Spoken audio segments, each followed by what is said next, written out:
ก็ได้แชมป์นะครับแต่อาจจะต้องไปป้องกันแชมป์นะหรือว่าจะมีไฟบังคับกับทางด้านของแชมป์แขวนต้องเรียกว่าแชมป์แขวนเพราะไม่ได้ป้องกันแชมป์นะทางด้านคาริซาเลสเนี่ยไม่ได้ป้องกันแชมป์ก็เรียกว่าแชมป์แขวนไว้ก่อนนะส่วนน็อกเอาท์ CPF เป็นแชมป์ตัวจริงนะสองคนนี้คงจะได้ต่อยกันแหละนะครับแต่จะเป็นที่ไทยหรือว่าที่บ้านของคาริซาเลสเนี่ยที่อเมริกาใต้เนี่ยก็ว่ากันอีกทีนะครับนะนี่คือเรื่องของมวยนะยินดีกับน็อกเอาท์ด้วยนะครับกลับมาเป็นแชมป์อีกครั้งหนึ่งนะในรุ่น108 ปอนด์นะครับเป็นเข็มขัดเส้นที่2นะครับนี่คือเรื่องของการแข่งขันมวยนะครับที่บุรีรัมย์นะสนามสุดท้ายของการแข่งขันเอเชียโรดเรซซิ่งแชมเปี้ยนชิพนะครับนี่คือเวทีของความเร็วของเอเชียนะฮะเพื่อก้าวสู่ในระดับโลกโมโต3โมโต2ต่อไปเป็นสนามสำคัญนะครับสนามนี้เนี่ยนักกีฬาไทยลงแข่งขันด้วยแล้วก็ลุ้นแชมป์ในรุ่นพันซีซีนะครับ ASB พันนะฮะก็คือชิปนครินทร์อธิรัตน์ภูวพัฒน์วันนี้รอบซ้อม3รอบสุดท้ายรอบที่3เนี่ยนะครับทางด้านของ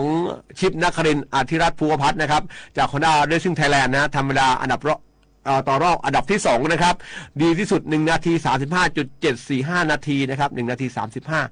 35.745 นะครับอยู่อันดับที่2นะครับส่วนอันดับที่1ก็คือซักวานไซดี้นะครับนะจากทางด้านของเอเดมิสุฮอนด้าเรซซิ่งมาเลเซียนะซักดานก็เคยไปแข่งขันโมโตจีพีของมาเลเซียไปแล้วนะอดีตนักขับโมโตจีพีของมาเลเซียนะซักวานนะครับก็อันดับที่1นะเขานำหน้าอยู่รอแป๊บเดียวนิดเดียวนะฮะกำลังลุ้นแชมป์อยู่2คนนี้นะครับพรุ่งนี้นะก็รอลุ้นกันนะครับแล้วก็อันดับที่3เวลาดีที่สุดก็คือไฮฟิตอับดุลลาจากมาเลเซียเหมือนกันนะครับทีม JRT Racing Team นะครับส่วนรุ่นซุปเปอร์สปอร์ต600ซีซีนะฮะนักกีฬาของไทยก็แข่งขันเหมือนกันนะมิกธนัทลองปลิวจาก Honda นะนักบิดจากสังกัด Honda Race to Dream นะมิกลองปลิวข้าวกล้องจากเตยพัฒน์เนี่ยก็มาแข่งขันด้วยไฮปิกกฤษดาธนาโชคนะครับก็ไปแข่งขันด้วยอยู่ในระดับหัวแถวแหละไปสู้เขาได้นะครับยังมีรุ่น250ซีซีนะฮะเป็นการแข่งขันคือพรุ่งนี้เนี่ยก็ติดตามชมและเชียร์กันในวันเสาร์ที่6ธันวาคมนะมีการควอลิฟายอันดับนะเพื่อออกสตาร์ทกริดแล้วก็แข่งขันในการคว้าแต้มกันในวันอาทิตย์ที่7ธันวาคมนะที่สนามช้างอินเตอร์เนชั่นแนลเซอร์กิตบุรีรัมย์นะครับ FIM Asia Road Racing Championship 2025 ไปเชียร์ได้ที่สนามนะครับแล้วก็ถ่ายทอดสดทาง Facebook ของ FIM Asia Road Racing นะเชียร์นักกีฬาไทยแล้วก็นักกีฬาจากเอเชียนะแข่งขันกันนะครับนี่คือเวทีที่ก้าวสู่ระดับโลกอีกเวทีหนึ่งนะครับ Asia Road Racing นะครับนักกีฬาหัวแถวจากเอเชียมาแข่งขันกันนะครับโอ้โหนะ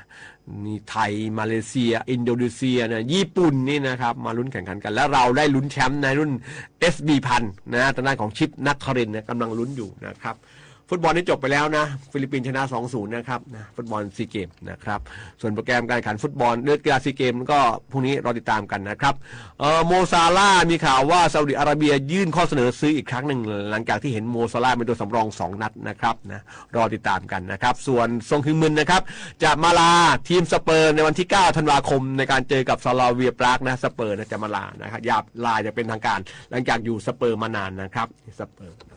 นี่คือว่าโรงกีฬาในวันนี้นะครับเวลาหมดแล้วนะครับกลับมาพบกันใหม่พรุ่งนี้สวัสดีครับที่นี่สถานีวิทยุกระจายเสียงแห่งประเทศไทยโปรดเตรียมเทียบเวลา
เวลา 20 นาฬิกา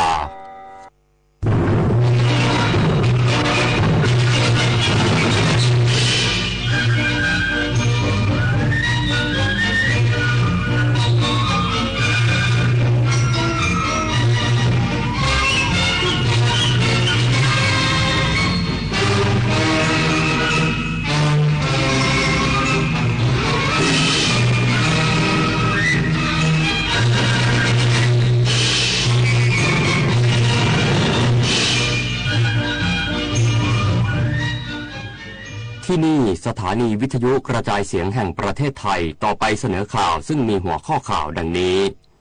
พระบาทสมเด็จพระเจ้าอยู่หัวและสมเด็จพระนางเจ้าพระบรมราชินีทรงวางพุ่มดอกไม้ถวายราชสักการะพระบรมราชานุสาวรีย์พระบาทสมเด็จพระบรมชนกาธิเบศรมหาภูมิพลอดุลยเดชมหาราชบรมนาถบพิตรณอุทยานเฉลิมพระเกียรติเขตดุสิตสมเด็จพระสังฆราชประธานผ้าไตรไม้จันทร์และกัปปิยพันธ์ในการบำเพ็ญกุศลอุทิศแก่พระภิกษุที่มรณภาพจากเหตุการณ์อุทกภัยที่จังหวัดสงขลาทางการไต้หวันและญี่ปุ่นแสดงความกังวลต่อกรณีที่กองทัพจีนดำเนินกิจกรรมทางทหารในภูมิภาคเอเชียตะวันออกต่อไปเป็นรายละเอียดของข่าวในพระราชสำนักพระบรมมหาราชวังวันศุกร์ที่ 5 ธันวาคม พุทธศักราช 2568 วันนี้เวลา 17:09 น.พระบาทสมเด็จพระเจ้าอยู่หัวและสมเด็จพระนางเจ้าพระบรมราชินีเสด็จพระราชดำเนินโดยรถยนต์พระที่นั่งจากพระที่นั่งอัมพรสถานพระราชวังดุสิตไปทรงวางพุ่มดอกไม้ถวายราชสักการะพระบรมราชานุสาวรีย์พระบาทสมเด็จพระบรมชนกาธิเบศรมหาภูมิพลอดุลยเดชมหาราชบรมนาถบพิตรณอุทยานเฉลิมพระเกียรติพระบาทสมเด็จพระบรมชนกาธิเบศรมหาภูมิพลอดุลยเดชมหาราชบรมนาถบพิตรเขตดุสิตกรุงเทพมหานครเสร็จแล้วเสด็จพระราชดำเนินไปในการพระราชพิธีทรงบำเพ็ญพระราชกุศลทักษิณานุปทานเนื่องในวันคล้ายวันพระบรมราชสมภพพระบาทสมเด็จพระบรมชนกาธิเบศรมหาภูมิพลอดุลยเดชมหาราชบรมนาถบพิตรและสถาปนาพระอิสริยศักดิ์เฉลิมพระนามพระอัฐิสมเด็จพระเจ้าบรมวงศ์เธอเจ้าฟ้ากัลยาณิวัฒนากรมพระนราธิวาสราชนครินทร์บดินทรเชษฐภคินีพุทธศักราช 2568 ณ พระที่นั่งอมรินทรวินิจฉัยพระบรมมหาราชวังในโอกาสนี้สมเด็จพระเจ้าลูกเธอเจ้าฟ้าสิริวัณวรีนารีรัตนราชกัญญาโดยเสด็จในการนี้ด้วยเมื่อเสด็จพระราชดำเนินถึงพระบรมราชานุสาวรีย์พระบาทสมเด็จพระบรมชนกาธิเบศรมหาภูมิพลอดุลยเดชมหาราชบรมนาถบพิตรพระบาทสมเด็จพระเจ้าอยู่หัวและสมเด็จพระนางเจ้าพระบรมราชินี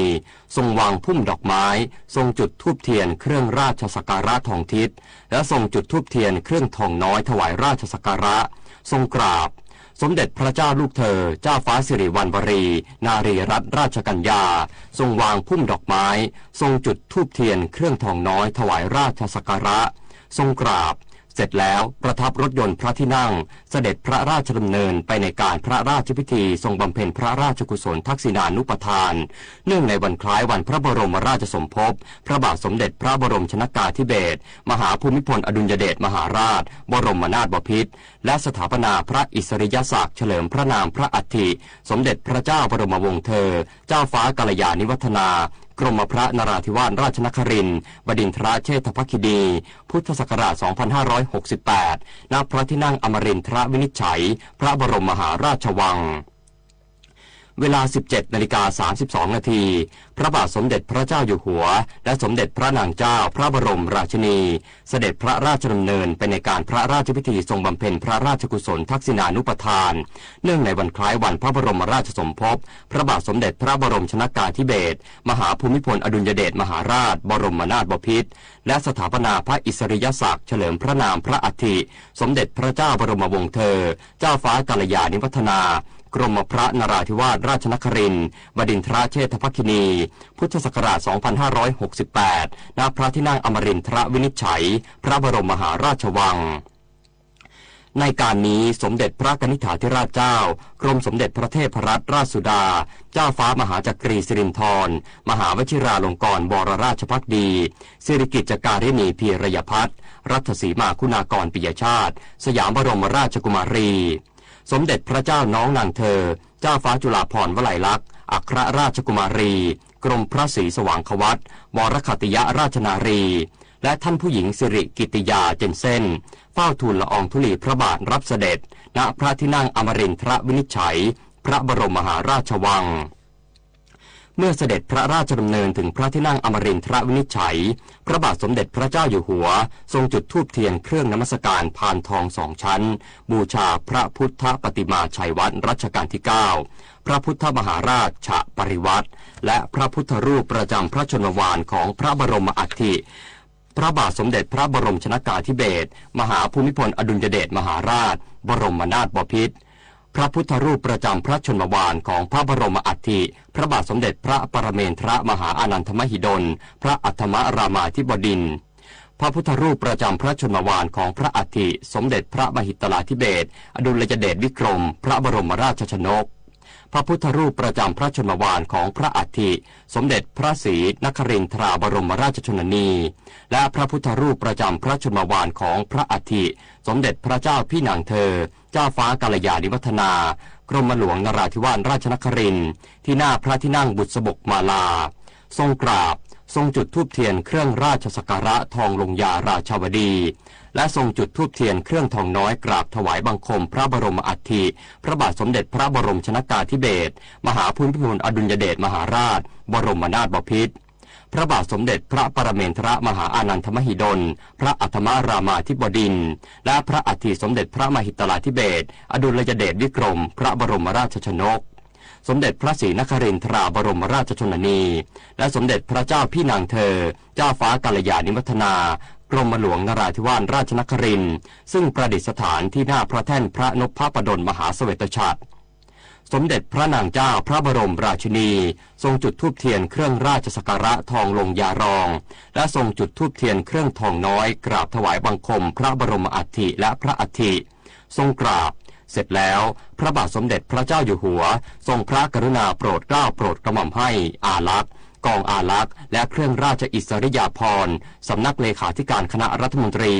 อ่านประกาศพระบรมราชโองการสถาปนาพระอิสริยศักดิ์เฉลิมพระนามพระอัฐิสมเด็จพระเจ้าพี่นางเธอเจ้าฟ้ากาลยาณิวัฒนา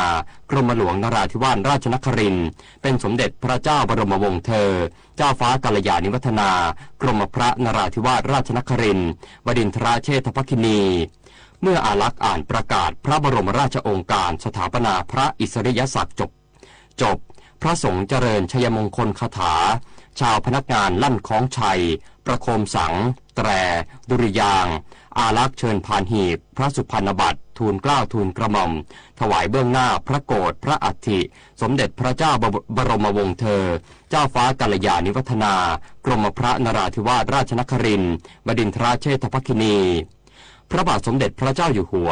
ทรงวางพานพระสุพรรณบัตรเบื้องหน้าพระโกฐพระอัฐิสมเด็จพระเจ้าบรมวงศ์เธอเจ้าฟ้ากาลยาณิวัฒนากรมพระนราธิวาสราชนครินทร์บดินทราเชษฐภคินีทรงคมต่อจากนั้นพระบาทสมเด็จพระเจ้าอยู่หัวทรงประเคนพัดรองที่ระลึกงานสถาปนาพระอิสริยศักดิ์เฉลิมพระนามพระอัฐิสมเด็จพระเจ้าบรมวงศ์เธอเจ้าฟ้ากาลยาณิวัฒนากรมพระนราธิวาสราชนครินทร์บดินทราเชษฐภคินีแด่สมเด็จพระอริยวงศาคตยานสมเด็จพระสังฆราชสกลมหาสังฆปรินายกและสมเด็จพระราชาคณะแล้วทรงประเคนพัดรองที่ระลึกแด่พระราชาคณะเจ้าคณะรองพระราชาคณะและพระราชาคณะที่ถวายพระธรรมเทศนาจนครบ31รูปจากนั้นพระสงฆ์เจริญพระพุทธมนต์จบแล้วพระบาทสมเด็จพระเจ้าอยู่หัวทรงจุดเทียนดูหนังสือเทศพระราชทานแก่เจ้าพนักงานพระราชพิธีเชิญไปปักที่จงกลธรรมาสน์ทรงจุดธูปเทียนเครื่องทรงธรรมต่อจากนั้นพระบาทสมเด็จพระเจ้าอยู่หัวทรงพระกรุณาโปรดเกล้าโปรดกระหม่อมให้สมเด็จพระนางเจ้าพระบรมราชินีทรงจุดธูปเทียนเครื่องทองน้อยที่หน้าพระแท่นนพปดลมหาเสวตฉัตรสำหรับพระบรมอัฐิและพระอัฐิทรงธรรมพระเทพวชิรโสพลผู้ช่วยเจ้าอาวาสวัดพระเชตุพนวิมลมังคลารามถวายศีลและถวายพระธรรมเทศนาเรื่องรัฐปัญญานราชักกถาจากนั้นพระบาทสมเด็จพระเจ้าอยู่หัวทรงประเคนจตุปัจจัยทยธรรมบูชากันเทศทรงทอดผ้าไตรเที่ยวแรกจำนวน15ไตรและทรงถวายย่ามที่ระลึกพระราชพิธีแด่พระสงฆ์ที่เจริญพระพุทธมนต์และถวายพระธรรมเทศนาแล้วพระสงฆ์สดับประกรณ์พระบรมอัฐิและพระอัฐิทรงหลั่งทักษิโนทกพระสงฆ์ถวายอนุโมทนาถวายอดิเรกถวายพระพรลา ต่อจากนั้นทรงทอดผ้าไตรและทรงถวายย่ามที่ระลึกพระราชพิธีอีก16รูปพระสงฆ์สดับปกรณ์เสร็จแล้วทรงกราบพระพุทธปฏิมาชัยวัตรประจำรัชกาลที่9พระพุทธมหาราชฉะปริวัติและพระพุทธรูปประจำพระชนมวาลของพระบรมอัฐิพระบาทสมเด็จพระบรมชนกาธิเบศรมหาภูมิพลอดุลยเดชมหาราชบรมนาถบพิตรพระพุทธรูปประจำพระชนมวาลของพระบรมอัฐิพระบาทสมเด็จพระปรเมนทรมหาอานันทมหิดลพระอัฏฐมรามาธิบดินทร์พระพุทธรูปประจำพระชนมวาลของพระอัฐิสมเด็จพระมหิตลาธิเบศรอดุลยเดชวิกรมพระบรมราชชนกพระพุทธรูปประจำพระชนมวาลของพระอัฐิสมเด็จพระศรีนครินทราบรมราชชนนีและพระพุทธรูปประจำพระชนมวาลของพระอัฐิสมเด็จพระเจ้าบรมวงศ์เธอเจ้าฟ้ากัลยาณิวัฒนา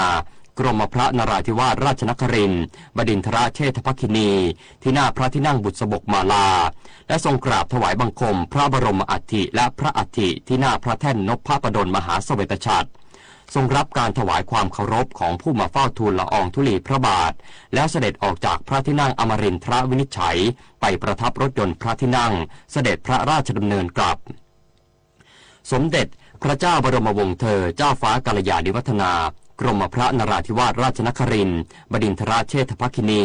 เป็นพระธิดาพระองค์แรกในสมเด็จพระมหิตลาธิเบศรอดุลยเดชวิกรมพระบรมราชชนกและสมเด็จพระศรีนครินทราบรมราชชนนีประสูติเมื่อวันที่6พฤษภาคมพุทธศักราช2466ณกรุงลอนดอนสหราชอาณาจักรเป็นสมเด็จพระโสธรเชษฐภคินีในพระบาทสมเด็จพระปรเมนทรมหาอานันทมหิดลพระอัฏฐมรามาธิบดินทร์และพระบาทสมเด็จพระบรมชนกาธิเบศรมหาภูมิพลอดุลยเดชมหาราชบรมนาถบพิตรต่อมาเมื่อพุทธศักราช2470พระบาทสมเด็จพระปกเกล้าเจ้าอยู่หัวมีพระบรมราชโองการโปรดเกล้าโปรดกระหม่อมให้สถาปนาหม่อมเจ้ากัลยาณิวัฒนาเป็นพระบรมวงศ์เธอพระองค์เจ้ากัลยาณิวัฒนาและเมื่อพระบาทสมเด็จพระปรเมนทรมหาอานันทมหิดลพระอัฏฐมรามาธิบดินทร์ทรงครองสิริราชสมบัติเมื่อปีพุทธศักราช2474ได้เฉลิมพระนามเป็นสมเด็จพระเจ้าพี่นางเธอเจ้าฟ้ากัลยาณิวัฒนาต่อมาพระบาทสมเด็จพระบรมชนกาธิเบศรมหาภูมิพลอดุลยเดชมหาราชบรมนาถบพิตรมีพระบรมราชโองการสถาปนาสมเด็จพระเจ้าพี่นางเธอเจ้าฟ้ากัลยาณิวัฒนาเป็นเจ้าฟ้าต่างกรมฝ่ายในมีพระนามตามจารึกในพระสุพรรณบัตรว่าสมเด็จพระเจ้าพี่นางเธอเจ้าฟ้ากัลยาณิวัฒนากรมหลวงนราธิวาสราชนครินทร์ในการพระราชพิธีสถาปนาพระอิสริยศักดิ์และบำเพ็ญพระราชกุศลฉลองพระชนมายุ6 รอบสมเด็จพระเจ้าพี่นางเธอเจ้าฟ้ากัลยาณิวัฒนากรมหลวงนราธิวาสราชนครินทร์วันที่6พฤษภาคมพุทธศักราช2538สมเด็จพระเจ้าบรมวงศ์เธอเจ้าฟ้ากัลยาณิวัฒนากรมพระนราธิวาสราชนครินทร์บดินทรเชษฐภคินีทรงประกอบพระกรณียกิจที่มีคุณูปการต่อประเทศทั้งในด้านการศึกษาด้านวิทยาศาสตร์และวัฒนธรรมและทรงรับองค์กรการกุศลต่างๆไว้ในพระอุปถัมภ์ทำให้พระกรณียกิจปรากฏเป็นที่ประจักษ์ทั้งในระดับประเทศและระดับสากลด้วยพระประสงค์ที่จะทรงแบ่งเบาพระราชภาระของพระบาทสมเด็จพระบรมชนกาธิเบศรมหาภูมิพลอดุลยเดชมหาราชบรมนาถบพิตรและสมเด็จพระศรีนครินทราบรมราชชนนีและเนื่องในโอกาสเฉลิมฉลองวาระครบ100 ปีวันประสูติสมเด็จพระเจ้าบรมวงศ์เธอเจ้าฟ้ากัลยาณิวัฒนากรมพระนราธิวาสราชนครินทร์บดินทรเชษฐภคินีองค์การการศึกษาวิทยาศาสตร์และวัฒนธรรมแห่งสหประชาชาติหรือยูเนสโกได้มีมติประกาศยกย่องพระเกียรติคุณสมเด็จพระเจ้าบรมวงศ์เธอเจ้าฟ้ากัลยาณิวัฒนากรมพระนราธิวาสราชนครินทร์บดินทรเชษฐภคินีให้ทรงเป็นบุคคลสำคัญของโลกผู้มีผลงานดีเด่นด้านการศึกษาด้านวิทยาศาสตร์พื้นฐานและคณิตศาสตร์และด้านวัฒนธรรมพุทธศักราช2566ในช่วงปลายพระชนชีพสมเด็จพระเจ้าบรมวงศ์เธอเจ้าฟ้ากัลยาณิวัฒนากรมพระนราธิวาสราชนครินทร์บดินทรเชษฐภคินีทรงเข้าประทับรักษาพระอาการประชวรณอาคารเฉลิมพระเกียรติโรงพยาบาลสิริราชจนกระทั่งวันที่2 มกราคมพุทธศักราช2551 พระอาการประชวรได้ทรุดลงตามลำดับและสิ้นพระชนสิริพระชนมายุ 84 พรรษาพระบาทสมเด็จพระเจ้าอยู่หัวมีพระบรมราชโองการโปรดเกล้าโปรดกระหม่อมให้พระราชทานเฉลิมพระนามและสถาปนาพระอิสริยศักดิ์พระอัฐิสมเด็จพระเจ้าพี่นางเธอเจ้าฟ้ากัลยาณิวัฒนากรมหลวงนราธิวาสราชนครินทร์ขึ้นเป็นสมเด็จพระเจ้าบรมวงศ์เธอเจ้าฟ้ากัลยาณิวัฒนากรมพระนราธิวาสราชนครินทร์บดินทรเชษฐภคินีเมื่อวันที่ 21 พฤศจิกายน 2568โดยเป็นสมเด็จพระเจ้าบรมวงศ์เธอพระองค์ที่สองที่สถาปนาโดยรัชกาลปัจจุบันต่อจากสมเด็จพระเจ้าบรมวงศ์เธอเจ้าฟ้าเพชรรัตนราชสุดาสิริโสภาพันนวดีกรมพระนครปฐมบรมขัตติยานีมหาเถรราชธิดาเวลา 19:16 นาทีพระบาทสมเด็จพระเจ้าอยู่หัวและสมเด็จพระนางเจ้าพระบรมราชินีเสด็จลงณศาลาดุสิตดาลัยสวนจิตรลดาพระราชวังดุสิตพระราชทานพระบรมราชวโรกาสให้ผู้ช่วยศาสตราจารย์พิมลศรีวิกรประธานคณะกรรมการโอลิมปิกแห่งประเทศไทยในพระบรมราชูปถัมภ์นำคณะกรรมการโอลิมปิกแห่งประเทศไทยเจ้าหน้าที่กองอำนวยการนักกีฬาไทยผู้แทนนักกีฬาทีมชาติไทยและเจ้าหน้าที่กับผู้ฝึกสอนเฝ้าทูลละอองธุลีพระบาทรับพระราชทานพระบรมราโชวาทเพื่อความเป็นสิริมงคลในโอกาสเข้าร่วมการแข่งขันกีฬาซีเกมครั้งที่ 33 พุทธศักราช 2568 ซึ่งประเทศไทยเป็นเจ้าภาพจัดการแข่งขันระหว่างวันที่ 9 ถึงวันที่ 20 ธันวาคม พุทธศักราช 2568 ณ กรุงเทพมหานครและจังหวัดชลบุรีในโอกาสนี้พระราชทานพระบรมราชวโรกาสให้ประธานคณะกรรมการโอลิมปิกแห่งประเทศไทยเฝ้าทูลละอองธุลีพระบาททูลเกล้าทูลกระหม่อมถวายกระเป๋าชุดนักกีฬาซีเกมแด่พระบาทสมเด็จพระเจ้าอยู่หัวและนายธนาชัยประสิทธิ์รองประธานและเลขาธิการคณะกรรมการโอลิมปิกแห่งประเทศไทยเฝ้าทูลละอองธุลีพระบาททูลเกล้าทูลกระหม่อมถวายกระเป๋าชุดนักกีฬาซีเกมแด่สมเด็จพระนางเจ้าพระบรมราชินีซึ่งสมเด็จพระนางเจ้าพระบรมราชินีจะทรงเข้าร่วมการแข่งขันเรือใบทีมชาติไทยรายการคิวโบส SSL 47ในการแข่งขันกีฬาซีเกมครั้งที่ 33 พุทธศักราช 2568 โดยการแข่งขันจะมีขึ้นระหว่างวันที่ 15 ถึงวันที่ 18 ธันวาคม 2568 ณ สนามแข่งขันโอเชียนมารีนายอทคลับอำเภอสัตหีบจังหวัดชลบุรีเวลา 8:36 นาทีสมเด็จพระกนิษฐาธิราชเจ้ากรมสมเด็จพระเทพรัตนราชสุดาเจ้าฟ้ามหาจักรีสิรินธรมหาวชิราลงกรณ์วรราชภักดีสิริกิจการิณีเพียรยพัฒน์รัตสีมาคุณากรปิยชาติสยามบรมราชกุมารีเสด็จพระราชดำเนินโดยรถยนต์พระที่นั่งจากวังสาปทุมไปทรงเปิดงานวันดินโลกปี 2568 หัวข้อดินที่สมบูรณ์สู่เมืองที่สมดุลเกื้อกูลชีวิตณกรมพัฒนาที่ดินเขตจตุจักรกรุงเทพมหานครเวลา 14:30 นาทีสมเด็จพระกนิษฐาธิราชเจ้ากรมสมเด็จพระเทพรัตนราชสุดาสยามบรมราชกุมารีเสด็จพระราชดำเนินไปทรงเปิดการประชุมวิชาการข้าวแห่งชาติครั้งที่ 6 หัวข้อข้าวเปลี่ยนวิถีอาหารเปลี่ยนโลกงานเวทีข้าวไทยงาน Thailand Rice Fest 2025 และงาน Thailand Coffee Fest Year End 2025 ณ ศูนย์การแสดงสินค้าและการประชุม Impact เมืองทองธานีอำเภอปากเกร็ดจังหวัดนนทบุรีในวันเดียวกันนี้เวลา 10 นาฬิกาพระบาทสมเด็จพระเจ้าอยู่หัวทรงพระกรุณาโปรดเกล้าโปรดกระหม่อมให้พลอากาศชลิตพุกผาสุกองคมนตรีเป็นผู้แทนพระองค์ไปมอบเกียรติบัตรแก่ผู้ได้รับการคัดเลือกเป็นพ่อตัวอย่างแห่งชาติในงานวันพ่อแห่งชาติครั้งที่ 46 ปีพุทธศักราช 2568 ณ ศูนย์ประชุมวายุพักโรงแรมเซ็นทาราไลฟ์ศูนย์ราชการและคอนเวนชั่นเซ็นเตอร์แจ้งวัฒนะเขตหลักสี่กรุงเทพมหานครจบข่าวในพระราชสำนักสมเด็จพระสังฆราชประธานผ้าไตรไม้จันทร์และกับปิยพันธ์ในการบำเพ็ญกุศลอุทิศแก่พระภิกษุที่มรณภาพจากเหตุการณ์อุทกภัยที่จังหวัดสงขลาสมเด็จพระอริยวงศาคตยานสมเด็จพระสังฆราชสกลมหาสังฆปรินายกทรงปลงธรรมสังเวชและมีพระบัญชาโปรดให้สำนักงานพระพุทธศาสนาแห่งชาติเชิญผ้าไตรและไม้จันทร์ประทานไปในการชาปนกิจศพ และเชิญผ้าไตรประธานไปในการบำเพ็ญกุศลกรณีที่จัดการชาปนกิจศพไปแล้วกับทั้งมีพระบัญชาโปรดให้ไวยาวัจกรจัดกับปิยพันธ์ให้สำนักงานพระพุทธศาสนาแห่งชาติเชิญไปมอบสำหรับประธานพระอนุเคราะห์การบำเพ็ญกุศลอุทิศแก่พระภิกษุในจังหวัดสงขลา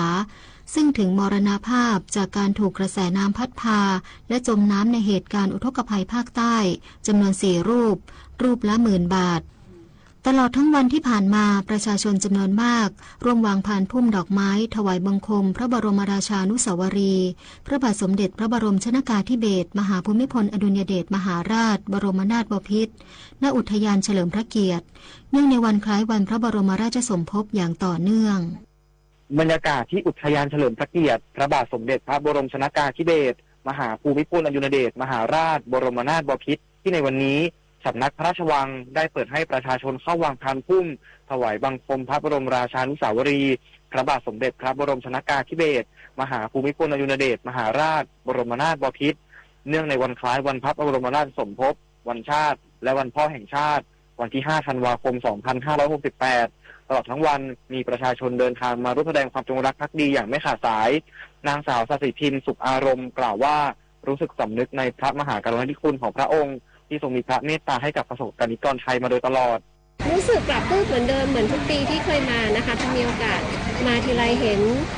พระองค์ท่านยิ้มทีไรก็รู้สึกถึงความใจดีของพระองค์ท่านเสมอพระกรณียกิจของพระองค์ท่านมีค่อนข้างมากถ้าโดยรวมแล้วที่รู้สึกประทับใจที่สุดก็คือความ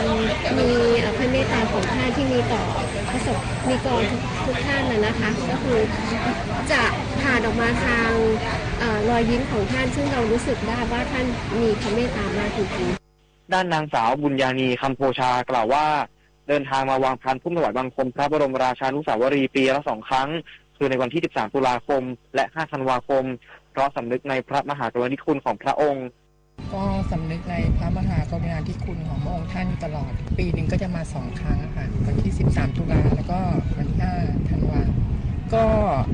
พูดที่ไรก็จะร้องไห้เนาะคือรักพระองค์ท่านมากนะแล้วก็คิดถึงพระราชกรณียกิจทุกอย่างที่ท่านทำคือสำนึกทุกสิ่งที่ท่านให้กับประชาชนนะคะสำหรับประชาชนที่ต้องการเดินทางมาวางพานพุ่มถวายบังคมพระบรมราชานุสาวรีย์พระบาทสมเด็จพระบรมชนกาธิเบศรมหาภูมิพลอดุลยเดชมหาราชบรมนาถบพิตรสามารถเดินทางมาได้ถึงเวลา 21 นาฬิกาภูริพัฒน์ สอนการรายงาน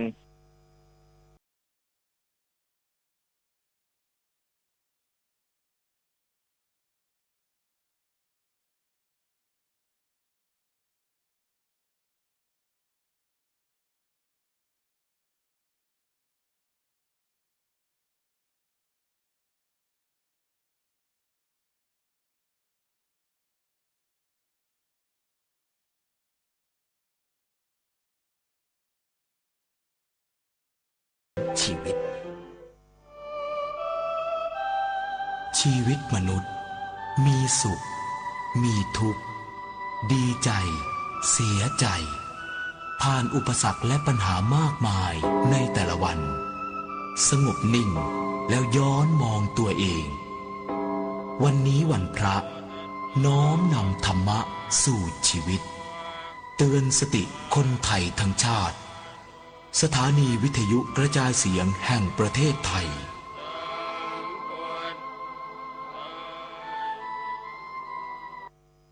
20:24 นาทีรับฟังข่าวต่างประเทศครับทางการไต้หวันและญี่ปุ่นต่างแสดงความกังวลต่อกรณีที่กองทัพจีนดำเนินกิจกรรมทางทหารในภูมิภาคเอเชียตะวันออกหลังจากสำนักข่าวรอยเตอร์รายงานว่ากองทัพจีนกำลังส่งเรือรบและเรือของหน่วยยามฝั่งมากกว่า100 ลำไปยังน่านน้ำในภูมิภาคเอเชียตะวันออกโดยนางคาเรนกัวโฆษกประธานาธิบดีไต้หวันระบุว่ากิจกรรมทางทหารของกองทัพจีนไม่ได้จำกัดอยู่ในช่องแคบไต้หวันเท่านั้นแต่ยังขยายไปยังทะเลเหลืองซึ่งอยู่ระหว่างประเทศจีนกับคาบสมุทรเกาหลีไปจนถึงทะเลจีนใต้และทะเลแปซิฟิกตะวันตกพร้อมเน้นย้ำว่าการกระทำดังกล่าวของกองทัพจีนเป็นภัยคุกคามและส่งผลกระทบต่อภูมิภาคอินโดแปซิฟิก ด้านนายชินจิโร่โคอิซุมิรัฐมนตรีกลาโหมญี่ปุ่นยืนยันว่ารัฐบาลญี่ปุ่นทราบถึงรายงานดังกล่าวของสำนักข่าวรอยเตอร์แล้วและกำลังติดตามความเคลื่อนไหวทางทหารของกองทัพจีนอย่างใกล้ชิดกระทรวงความมั่นคงแห่งมาตุภูมิแห่งสหรัฐหรือ DHS ออกแถลงการเมื่อวานนี้ตามเวลาท้องถิ่นที่ระบุว่าเจ้าหน้าที่รัฐบาลกลางเปิดปฏิบัติการกวาดล้างผู้อพยพที่ลักลอบเข้ามาอย่างสหรัฐโดยผิดกฎหมายในเมืองมินนิอาโปลิสรัฐมินนิโซตาของสหรัฐตั้งแต่วันที่1 ธันวาคมที่ผ่านมาโดยสามารถจับกุมผู้อพยพที่ผ่านจากโซมาเลียเม็กซิโกและเอลซัลวาดอร์รวมกันทั้งสิ้น12คนด้านนางทริเซียแมครับลินผู้ช่วยรัฐมนตรีว่าการกระทรวงความมั่นคงแห่งมาตุภูมิแห่งสหรัฐอ้างว่าผู้อพยพเหล่านี้เคยก่อคดีอาชญากรรมร้ายแรงอาทิการฉ้อโกงการลักขโมยรถยนต์และประพฤติผิดทางเพศทั้งนี้ปฏิบัติการดังกล่าวมีขึ้นหลังประธานาธิบดีโดนัลด์ทรัมป์ผู้นำสหรัฐกล่าวโจมตีผู้อพยพชาวโซมาเลียที่อยู่ในสหรัฐและต้องการให้กลุ่มผู้อพยพเหล่านี้ถูกเนรเทศออกจากสหรัฐขณะที่นายเจคอบเฟรย์นายกเทศมนตรีเมืองมินนิอาโปลิสวิพากษ์วิจารณ์ความเห็นดังกล่าวของผู้นำสหรัฐพร้อมเรียกร้องให้ชาวอเมริกันแสดงความรักและเคารพผู้อพยพชาวโซมาเลียที่อยู่ในรัฐมินนิโซตาซึ่งเป็นรัฐที่มีชุมชนชาวโซมาเลียที่ใหญ่ที่สุดของภูมิภาคอเมริกาเหนือระวังเพจปลอมขายสินค้าหรือบริการที่ไม่มีอยู่จริงระวังวิดีโอคอลลวงเงินเหยื่อระวังหลอกลงทุนอ้างผลตอบแทนสูงเพราะวัยไหนอาชีพอะไรก็ตกเป็นเหยื่อของโจรออนไลน์ได้ระวังตัวก่อนคลิกทุกครั้งตั้งคำถามก่อนเชื่อทุกข้อความอย่ารีบจนขาดสติก่อนโอนทุกบาทเจอโจรออนไลน์แจ้งตำรวจไซเบอร์1441ตลอด24ชั่วโมงจำไว้ให้ขึ้นใจรีบโอนโจรยิ้มธรรมะเพื่อชีวิตวันนี้เรื่องการทำใจให้เป็นบุญโดยหลวงพ่อชาสุภัทโทเราจะหยิบอันนี้ไปให้ทานหยิบอันนี้แบ่งให้คนนั้นคนนี้มันเป็นบุญอันนี้มันจะออกมาได้ก็เพราะมันออกมาจากจิตของเราถึงแม้ว่าเราทุกข์เราจนเงินทองพัสดุต่างๆก็ช่างมันเถอะเมื่อมันจนแต่ทำให้จิตเรามันเป็นบุญทุกสิ่งทุกอย่างนี่สู้จิตเป็นบุญไม่ได้ถ้าจิตเราเป็นบุญแล้วน่ะมันจะไปนั่งอยู่ที่ไหนมันจะเป็นบุญพูดก็เป็นบุญทำอะไรก็เป็นบุญทั้งนั้นช่วยคนก็ได้ช่วยสัตว์ก็ได้ทุกสิ่งทุกอย่างมันเกิดจากจิตใจมันเป็นบุญถึงแม้คนมีเงินมีทองมีสิ่งมีของจิตไม่เป็นบุญมันก็ทำบุญไม่ได้เราไม่มีสิ่งของวัตถุสมบัติเป็นต้นจิตเรามันเป็นบุญช่วยทำงานก็ได้ช่วยพูดก็ได้ช่วยอะไรทุกสิ่งทุกอย่างได้นี่การกระทำบุญน่ะคือทำจิตให้เป็นบุญมันยิ่งกว่าบุญข้างนอก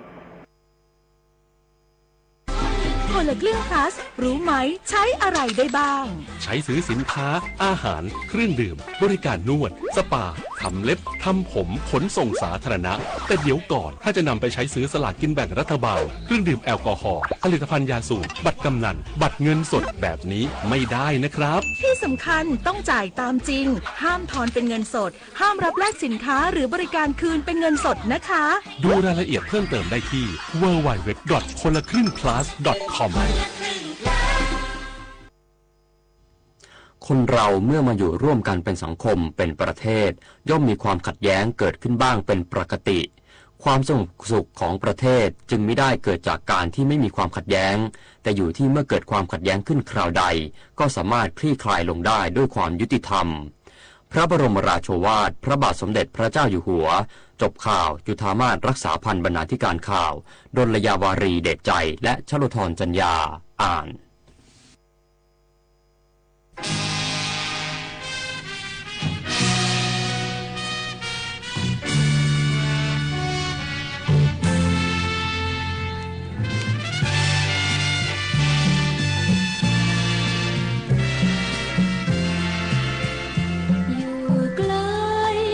สุดขอบฟ้าพระมารดาห่วงกังวล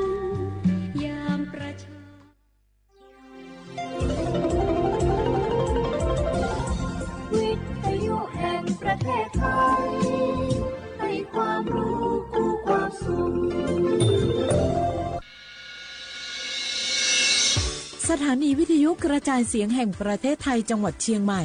AM 1476 กิโลเฮิรตซ์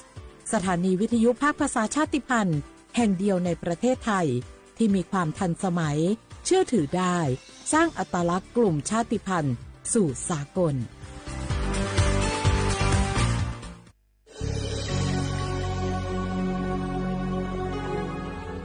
เกิดเป็นคนไทยเติบโตบนผืนแผ่นดินไทยจงภูมิใจในความเป็นไทย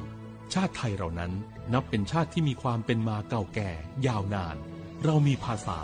วัฒนธรรมและมีสิ่งต่างๆที่เป็นเอกลักษณ์ให้เราได้ภาคภูมิใจในความเป็นคนไทย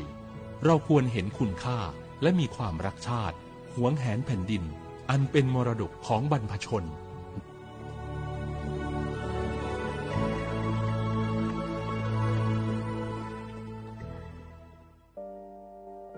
งาฮือละหุยาชอจิทอกาไทยมีกเวจอมออเอโลอาสะเลไกเปวิทัปปะตองาฮือนิมาลูจาเวโยงาฮือมีเวอเอโลแลมีจอมอเวอปาโลเกโลมุนอมาโคโลโกอิเปเวโยงาฮือเตกาเลเลกางาฮือมีจอมอเอโลทะหะเวอโคโลยอทะคาทากะดอนอเชตุโยงาออโตแลละหุชอจิเวอตาลาหุคอเป้าเสมานาคาโบเพวิโย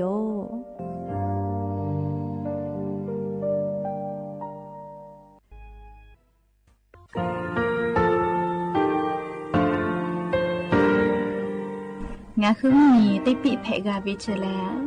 งาคือติกาติฉือแลติเลเพกาวิมาเฮยาค่างาคือชอยาออโตโคโลกาติเชเวอโคคาติผาคาชุโยอาชุโยวิโยกาคาเดติเลอติเกกาผุติลาวิทัปปะตองาคือชอยาอาสะติกาวิโยงาคือออตุโคโลออคืออคากาติเชเวเวอีเวมาโกติยาเลเลทอกาอายีเวคาชเวเพวิโยอลากวงาคือออตุโคโลออคืออคากาติยายามาเตียลาวิโลโกงาคือชอยาทอกาอาสะติมากาวิคาชูงาคือมีติปิเพกาวิเจแลงาคือติมูติฉติเพเลอติกาเลเลอาชุโยเวอเวปุตาเวกันติภาคาเสติเกคาเดกากาติเชวิทัปปะตองาคือมีติปิฉกิเพลากาวิโยเชแลงาคือเทโจโมโคคางาคือมียาถาตอกคปิลาตาเวปุลาเวติฉเสนีเสหปามัชหปานีงาติฉออกขอทามัววิทยาลัยวิชาการศึกษาประสานมิตรโกเวออคโลจากเกรธาไทโจโมคุโฮคางาคือมียาถาปิยาลาตาวิตอกคติพายโย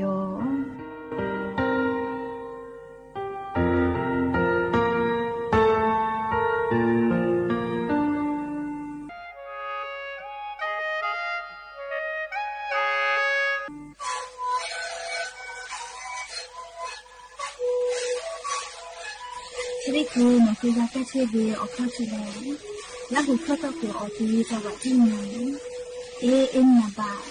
เต็งที่โอหาสิขอกิโลเฮเล่นเล่นหลอกพ่อออยาแก้เชื้อนาลีคือและแก้ชิ้นนาลีเล่นถือเวออยาที่นาลีเคยแต่และพ่อนาลีข้าพยาเล่นเล่นและหุข้อก็เชื้อเวและงานและหุข้อก็เชื้อสมานาคาโบเมดิโย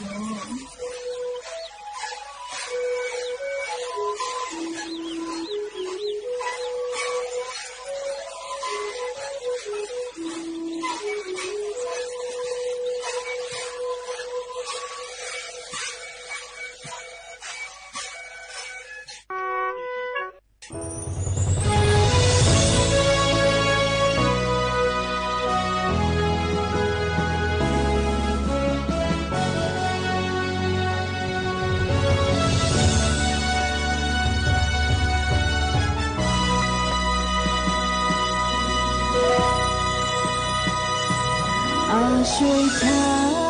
ก็งาหือลาหูยาโอนามูมิโลยาลาตาเวมูไทยมูมิโลกาเลเตยเจเลดาลาเชอสบายสบายฮาเลเปียวชาเชอดาจาเว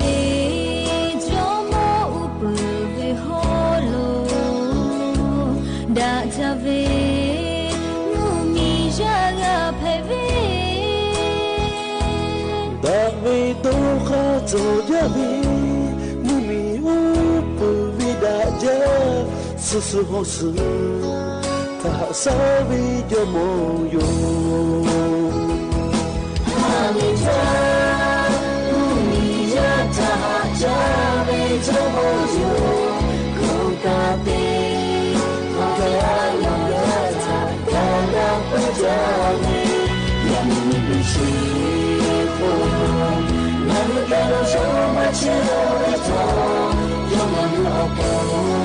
Batawami Papi papi papi papi Wamo Yamachi Tuti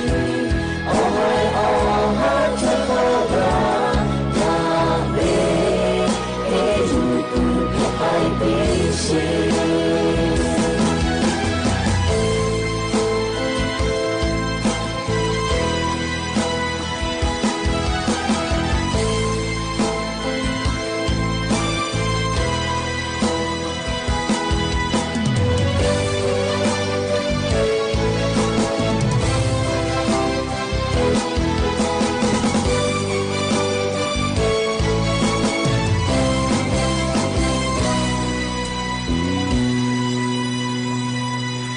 水塔哦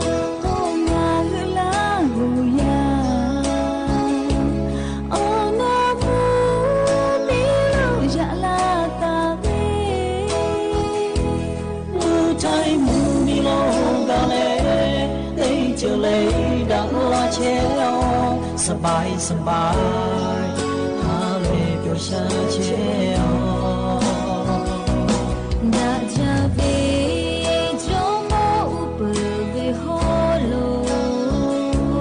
Da jave mumi jaga pheve Da me do kha cho jave mumi u pa ve da ja su su ho su ta sha me jo mo yo ha le ja mumi ja ta ja me jo mo yo ko ga de Jami, yami bishi kono, namu kero shoma chereto, yonga yuoko, natjami kapi papi papi papi omo, yachi tuji, ohai ohai chikaya, yabe, ejuku kapai bishi.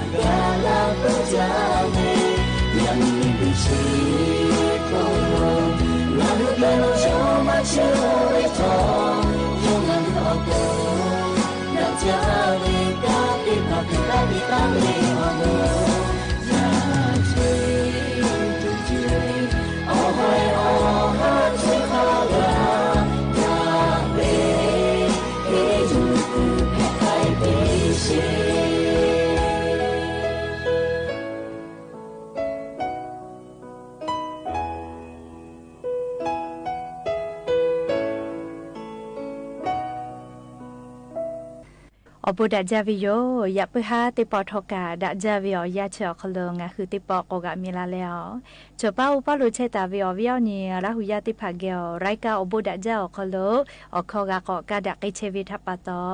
o lo pe te ga le le tha ta gu yo ya vio khlo la se cha leo rai ka obu da ja khlo ha yu la vi yo mem ha vio vio ni la hu ya kha pho che pha lu che ta vi kha khi phe che le na cho de cha ka le mu ka vio ya ga la pu vi tha pa to nga khu te ga le le ka che sa cho sa pu tu opo ja vi do vi che vi cho vi te je le le pho ka a yi yu le o a shu yo tu yo ya ka tha kha de nya sa da ke si me le ya ni ve o ya le che de so kho lo สปงานียะนี่แลติชนิฮาปาดิสิบาฮาปาอคโลยะเนียฮาปาสงานียะนี่แลมอนเพวิโยและจะขอนิหินชิงาขอสขอยะนี่แลงาคือไทมิงก็อคโลอาจุยาราชกาสนาติภากามาติแมอลอโกยะนี้วันหยุดพิเศษเพวิโยงาคือไทมีเวอปาลูออนเพวิโยไทจมคุโอคากอกาติกาปอเวอญอคโลงาคือไทมีเวอปาลูเพวิทัปตอปาติกาลิเลทะตะอือและยะนี้งาคือไทมีก็คโลอปาเพวิติกาลิเลทะตะอือปีแลอปาอนี้แต่ก็แลแต่ตาวิโยงาคือชอติกาเพลากาวิแลอปามาจอลโกยะนี้งาคือยาติผาจอมากาชะดาปะตองาคือไทมีก็คโลแลอปาอิทะตะอือยอยาวิมีเพวิโยและมีโควิอปาอิลูกาเลมุนมาโคโลโกอิปุวิโยอปาลูโกอิปุแลออิลูกาโกอิปุแมมุนมาโคโลติเกเชียเฮเลยุมากะฮาเลฮากาเวอคโลเอกว่ามิงโกโคโลเวงาคือเวอปาอิเตเตวิติภาแลลี่จอเฮเวลโกติกาเลเลกากากาเจเวอญอยาคโลอาชุยเวอปาอิทากาคาเดสกุปีเลเมเลวิจาตุติภาสจาปีเลไมกาฮาเลตุเวอจติภาอปาอิทาติปิแมชบุชมาโมแมอเวอญละหุยาติภาชอยาเวอาสะเลเยไกปุตาวิอยาเลงะคือวอกาวแมยาคาลืตาวิอยาชงะคือวมากาวิทัปตออาสะติเชทาติกาเลติกานากาดะวิอคโลหะดะเปดะวิอคโลเลคาเดญหาซาดะแมวิอเนี่ยราหุยาติภาเตหะเลเลวิอยาหินาริควตาและก็นาริทักกายเตหะเลเลงะคือราหุคอไรกาอบุดะเจ้าคโลราหุคอตอกเชวิโยอวิอเนี่ยราหุยาติภาทอกาวิทยุเรดิโอAM ที่ฮิโอฮาสติกกิโลเฮิรตซ์พอกะพอนาและ Facebook Fanpage สวทเชียงใหม่ AM 1476พอกะไลฟ์สดติตาวิอคโลพอนาไกเพวิโยแล้วยาปึฮาวิอยากาอบุจอวิอลอติพายูเวลาตาวิโยอคือปึตาและอเลมุทักกายติเกเชอาและอกาปิดักอิสิแมหาวิอเนี่ยละหุยาติภามุกะวิอยาลุลาปึวิทัปตออายิอุจาวิเนหัวตัวอสอซาเลจอกาตัวอโปจาวิดอวิพอกาคาเดนสอจะแม่ชอยาชอนี่คือคาเคติจากนี่คืออตุกาโอเคเพวิเจยากอลิมกะจาวิอยาคโลเลวิจาตุจะก็จุกเปอังเขมาตาเลจะเยนาคอลอนาลาวิโยจะลาวิเลคเตเลเชวิอโคกาลิอชูจอมาจาวิอเจติภากะจอเกยาคาก็พอมนวยเลชิมาเชติภาคาเดจะเจวิตามินซีติภากาวิทยาธานี่คืออตุจะเยอานาติภาทาต่อดากาเกวิโยเชซาจอซาปุวิอเจติภาแต่ฮอตาวิมาจอวิทัปตองาคืออตุงาคือกะจาเลกาติยูเวติคาเจติจอวิโยแมยานี่แหละลี่งาคือไทมิงก็คโลอาจุยาราชกาสนะกาเจวิออนเพวิโยอลก็ยานิเวอยาแลงาคือไทมิงก็คโลอปาอนีเพวิโยแมมีจอมคุโอคากอกาติกาปอวิอญอคโลเลียอปาอนีเตลาตาวิชริภามาปีมาปาและเตขอเลหาปัสงานีเตชุญญหาปาทางาคือไทมิงก็คโลเลียอปาวิอนี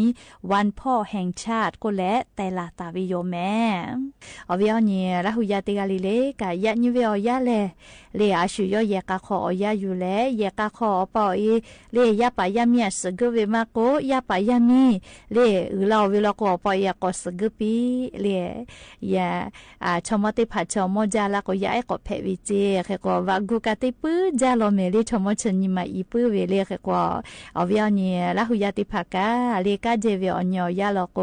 เลอปอยติผัดชมชเกติผัดทากาอายิคาเดติปิแมแล้วยะนิเวอยาคโลกาลิงาคือไทมิกอคโลแลอาจุยาราชกาสนาติภาคปุยเจเวอคโลกะยะนี่แลเลจิไหมตุนุตุสะทอมาโกเลมเผือตาคือตุนุตุสะนิกอตีไนซาฟารีพ่อตาเลกาเลกรมอุทยานเตกาเลเลเจไทมิกอคโลลวยแลเลจานิจาเกเวลิมาพุติภามาวเจยาคติกาเลเลมาเฮโลแมเลตุนุตุสะทอลอกวนะเลมเผือเวมาโกตาวาเวมาโกนะคาปุยมาเฮโลเลตุนุตุสะทอลอโกเลเลมเผือเวตุนุตุสะทอไนซาฟารีลอโกยาเลเลอปาติผัด ถ้าเจตีฟรีปีวิเจลิมามากอวินะอยากเข้ากับนิวล็อกแวลิมากาวูลุยวิโยเรียกก็สอบปอวิอยาอเปายาสดาเลเกยแม่เรียจิไม่ตุนุตุสะทอแล้วก็ย้ายติพาแล้วก็กาเวเรียกก็ปฏิภายาสกปีเรียยามาเฮเวทาปะตอเยก็ยาเรียปอยมอเวลก็เรียยาติพาปอยาก็สกปีแม่เยก็ยานิเวยากาลิงาหือติกาเลเลทอกามีจอมคุคาเวอบุทะดอนอแม่งาคือลาหุยาไทมิกอคโลไทชอติกากาเพเล เชกอตีมือกว่ากอตีเซกาเชตาวิเชลมีจอมคุคาเวอบุทะปะตอโยงาคือลาหุยาเลลาหุมีมาจอเจอาช่วยติจวยเชเลโน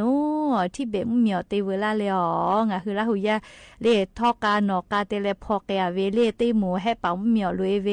เลให้ปั๊มมีอเชอจะได้คืองาคือลาหุยาเชมาจาเวมมีติปิแผวิโลแมเลมณฑยูนาราชาติต่อพ่ออาลักให้ขอเซกาคิเชอาเจงาคือลาหุยาให้ปั๊มมีอคโลเลเกก็มณฑยูนาเลราชาติต่อลโกเตอเพเวอคโลกาลาหุยาทาลาหุยามาจาเลลาหุยาทาญหาซาจาวิโยเลให้ปั๊มมีเวจุยารัฐบากะเกก็นติตอแลงาคือลาหุยาอหัวนากาเตยวิทัปตอเลชอลิวาลีหาซากอตีเยติภากะคเดเตเลเลจุยารัฐบากะกะติเชวิโยเลงาคือลาหุยากะงากะปุลาวิติขอทากะกิตาปุวิโยเลงาคือลาหุยาให้ปั๊มมีพ่อเวแลเลลาซาวาลาหุเวลาซาวาอลอเลเกาลอติภากะนี่คือฮิกอติติภาคเดติพ่อเลหาซาเลลาวิชอติภาจักคทากะคเดกุมาปิเชลอชอจิเวาปูวกามาโกลีนอมือเวปอยเตเวเลชติภากะคเดหาซาเลเลจาตุดอตัวชองาคือลาหุยาติลามือจอเวติจาลามือจอเวติภากะคเดติจาเชลอเรียกว่าให้ปั๊มมีพ่อลอแม่ลาหุยามาจาเวเคเตะเลงาคือลาหุยาชอลีทอกันนอกาเตเลมัมมีเป้ากับลุยวิเจลุยมาเราเรียกมัมมีเป้ามัมมีเป้าลุยเวียวยาวคโลเรียกคือลาหุยากาอุทาลกว่านาเรียมมีสุสาเลกับพอวิเจก็มามัมมีเรียมมีสุสาวิมาบ่ลาวิทัปตอก็พอเกทอกันนอกาติแล้วไทยมีเกลุลาเรียเรามีเป้าลุยเวียดนามมีเกเรียแค่ว่าติพาลกมีสุสาวิทัปตอมีเสมีเต็มมีคโลกพอลุยเวนัวอเมริกามีลุยวิกะมาแม่เลียวทามาบ่วิอยาวคโลแต่ก็งาคือลาหุยาชอลีทอกันอกาเตเกวิโลลีเชมาจาวิให้ปั๊มมีนาบะเตนาบะนี่แล้วก็มัมมีและไทมมีชอคาชูลาวิจก็มาอลาคินเซกาคโลจาเทียวิโลลีแล้วก็นิเวตยาทาวกาญูแล้วก็มาจาลีอาจจะมาจาวิเลลีมัมมีและไทมมีลอแม่ลีเปือก็เรามีเป้าไกวิลอเลียอเมริกันมีคโลเซฮิอฮิกาคิเจเชอาจิแมลิงาคือลาหุยาลีชกานิเวตยาทางาคือลาหุมมีมาจอยาคาทอกางาคือลาหุยาจอชุมมีคโลเชกามีจอมอเวมีเวอหัวนาคอนาอยู่เวลโกลิงาคือลาหุยากาชุมมีคโลวิชอเจกาเพเลเลเชคือมือกว่ากอติติพาเซกาเลเลคาเดกาติจามือจาเลอจิมาเยกาจาวิทัปตองาคือลาหุยากาอุลามุลาเชวิทากามวิโยนิเวตยาทาอจุญาสนาคโลกาติเชวิกาลาหุยากาไลมูจอวิโยแม่เลชราปะตองาคือไทมีกอคโลเชตาเวลาหุยาลโกเหลียมมีจอมคุคาวิอบุทะตาลืปีขอโคโลกาจากาดอเวเลนะชอยิจาเปเวยาฟีมีเตพามาเตเลวะฮูกาฮูจาเลกาเฟมีเตลามีเตพาเตเวเลลาเจออลอติเจงาคือมีจอมคุคานี่คือขอยาลอยาทะปิลาตาเวเลโนดอยปูมือลอแม่ลิงาคือลาหูชอเจปิลาวิลอเลลาเจอลอติเจชดิคือคาไกกะคาเดนหาซาเลมีจอมคุคาวิอบุทะดอนอเชลอเลอปุจาฟะเลยายากายาติภาเฮก็จะได้คือยอวิอยากาเจ้าจ้าติแลเลยอวิอหอยลกกาอหัติจ้าเสมาเลริชีก็เวเลอหัติจ้าเสมากติกาลุยวิโยเลเฮก็ชะกางาคือลาหุยามีจอมคุคาวิอบุทะปะตอติจุยเปติจุยงาคือลาหุยาจุยมายิกาจาเลอุลามุลาเลดะลาเลอชอลิวาลิกาคาเดหาซาลาเชวิทะกามวิทะปะตอจ้าทะจ้าอุสพอลกกางาคือลาหุชอเจกะ ชอลิวาลิทะคาเดหะซาและอาชุยอชอเจอทะเลหะเลอลาหูเพวิทะนิคัสและเลอาชุยอลาหูชอเจอทะกะคาเดหะซะแม่เลก็ยะนี้งาคืออปาติกาเลเลอปากาเพวิชกะเลอบูกาเลอปากาเพวิแม่เลชอติกาเลอปาเพกาเลกาเพวิมาเฮติพาเลอปาเพกากะเลยาจะติอยู่เวเลอเซลเซปกะมากาเพวิกะจอวิโยยก็ยะนี้งาคืออปากาเพวิเลอบูกาวิทะปะตอปากาเพวิโยยก็อปากะดะวิอปาเพเลยาปายามีฮิยูจอยูกอตินาบะติติกะเพวิทะปะตอเลดะวิตาหิดะวิอเจติพายาปายามิทะคเดติมาปิมาวิตอควาเกเฮวิชอเลติตอลาวิตาหิเจยก็ปาติกาเลกาเลยาปายามิฮิยูกดะจาวิอลอเปสละคุติกาเพวิทะปะตอติตอลาวิเลยอวิกุวิดอวิเตวิติเจเลกาเลดะวิอปาลิยาปายามิฮิยูกเพวิอปาเพปิเลก็จะกายะนี้อปาติกาเลเชซาจอซาจูซฮาซฮาเลดอซาเลยาปายามิทาหูกาวิคาชูจาเลกาเลอหอยหะติพากาโมทักขกาเลเชซาจอซาปุเลจูซฮาซเลยาอยาอดุเกอกาเชกตัวอปอปาติกาเลอคุโลกาอโบนาลาวิโยเลกางาหุมมีจอมคัวคากอกาติกาวิอโบกาจากโกจากอมาเปเลงาคือลาหุยาติกาเลกาดะวิอเจอโบจอวิอเจติพาติเลมีจอมคัวคาทะติเกตาเปียเว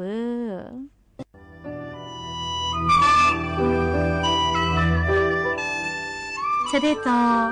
โชป้าอุป้าวิอลออยู่เวลาและดอกคาเจดะวิอยาเพวิโย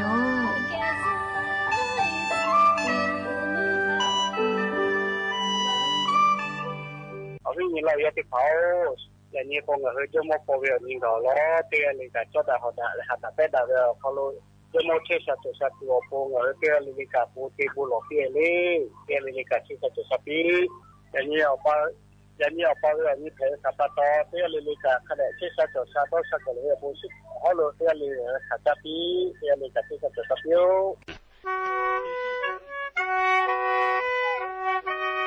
หูชีลาหูนาลาหูเชลงลาหูนี้ลาหูกุลาวลาหูลาบาลาหูไกชิขเปเวลาหูที่อยู่แม่ชอมกุเคเลวะกุติเชตีคือกุติขอตีจิแม่เตกาปิติยาเตกาอิชุยามะเฮขอตะโอภะฟุปีเจลอยะโออุติปีเจเขติเลลาหูขะเพเวชอหดาเปดาเลเตขอติชาติติโจแม่อคุกาอาชุยยุงคืออาชุยโอคุปุริอลิติพัทะทอดิลีเลติลิตับธรรมดาอาชุยลิโยอาชุยบุโยขเดปุขเดติเลยิเชอุเนยิหุลาหุยาปุริติเยมิมาจอขอติมิเชริมากุอาชุยมุนิเลจอมวิขอเลยอมเตตาเรอลีอุปติขอทาเชเลขเดมุจาวาจักดาเวจอมวิยาอุเพเลโมชเววิอยาอขอติกติขเดราเชตุยุเมอคุกะเจ้าหลอดลอจเลปอชาตุยุขอติมุนิเชวิมักุอาชุยวิมุนิจอมทามหาอาชุยจอมทามะกอชอขอชนะติจากาเลอาชุยจอมขอมานาวิชกุเชกุติมาปอเตขอเตมือเตขอเตกาปูนะเคเลเชกุอดีมาจ่อไกลาเมชิทาปะโตอิหุลาหุยาปะทิกไทยอคอคาเชวีชอคาเปมิหุเวลารัฐบาลขอคเดนาเลถ้าเฮาข้างวีอเมทาคเดยอยาชิโมเลคเดมุจาวาจายาเอติภาหูหิอคอเกเลนาชื่อคเดฮิตเมอุคติริกุนิหุติกาลิเลกาจากาโดเล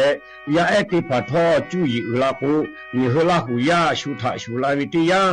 ลัทบะทอนิหุทะหะวีอเกะอมาลาติโยโคติขะมะกุขะเชติภาคเดมันดาเลชอขอชนะตาติเจมาดาวิชอให้บีวิขอตานาเจอาชุโยวิโยโมทะพรุวิชอให้ขอตานา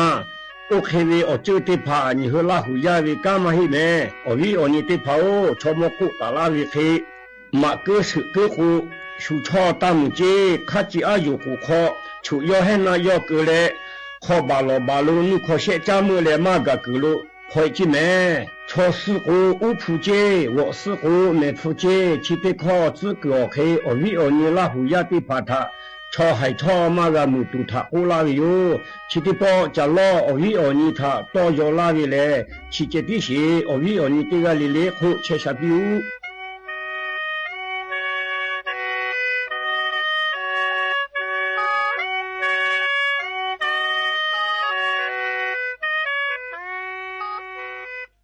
และอย่าเพื่อให้ติปอชิลากะลาติเวออลอติพาจะกไม่จะได้โยแม่กะพอนาเลอกะปิลาเชเวเตกะลิลิทอกะซเมกะแม่เชซาจอซาเลฮาเลดอซาปิเลเลกะอปาเพวิชอติกะลิลิทอกะเชซาจอซาฮาเลดอซาโกเลวิอโบชิติพาอปาติกะลิลิอคลุคาบิกะลาปิแม่และอย่าปายามิติกะลิลิกะนี่คืออปาอิจอสิทาอปาวิอบูทาคะเดชิเลอปาอิทาคะเดญหาซาปิจาปิตอปิแม่อบูจ้า我们要么他，起码他要要靠。大好大不为不阿人，白马白个也太啊哟，好大。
เ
ฐานีวิทยุกระจายเสียงแห่งประเทศไทยและเครือข่ายทั่วประเทศเสนอข่าวต้นชั่วโมง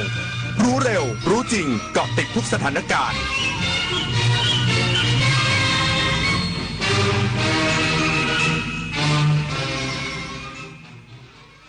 รับฟังข่าวต้นชั่วโมง 21 นาฬิกากับชลธรจัญญาครับ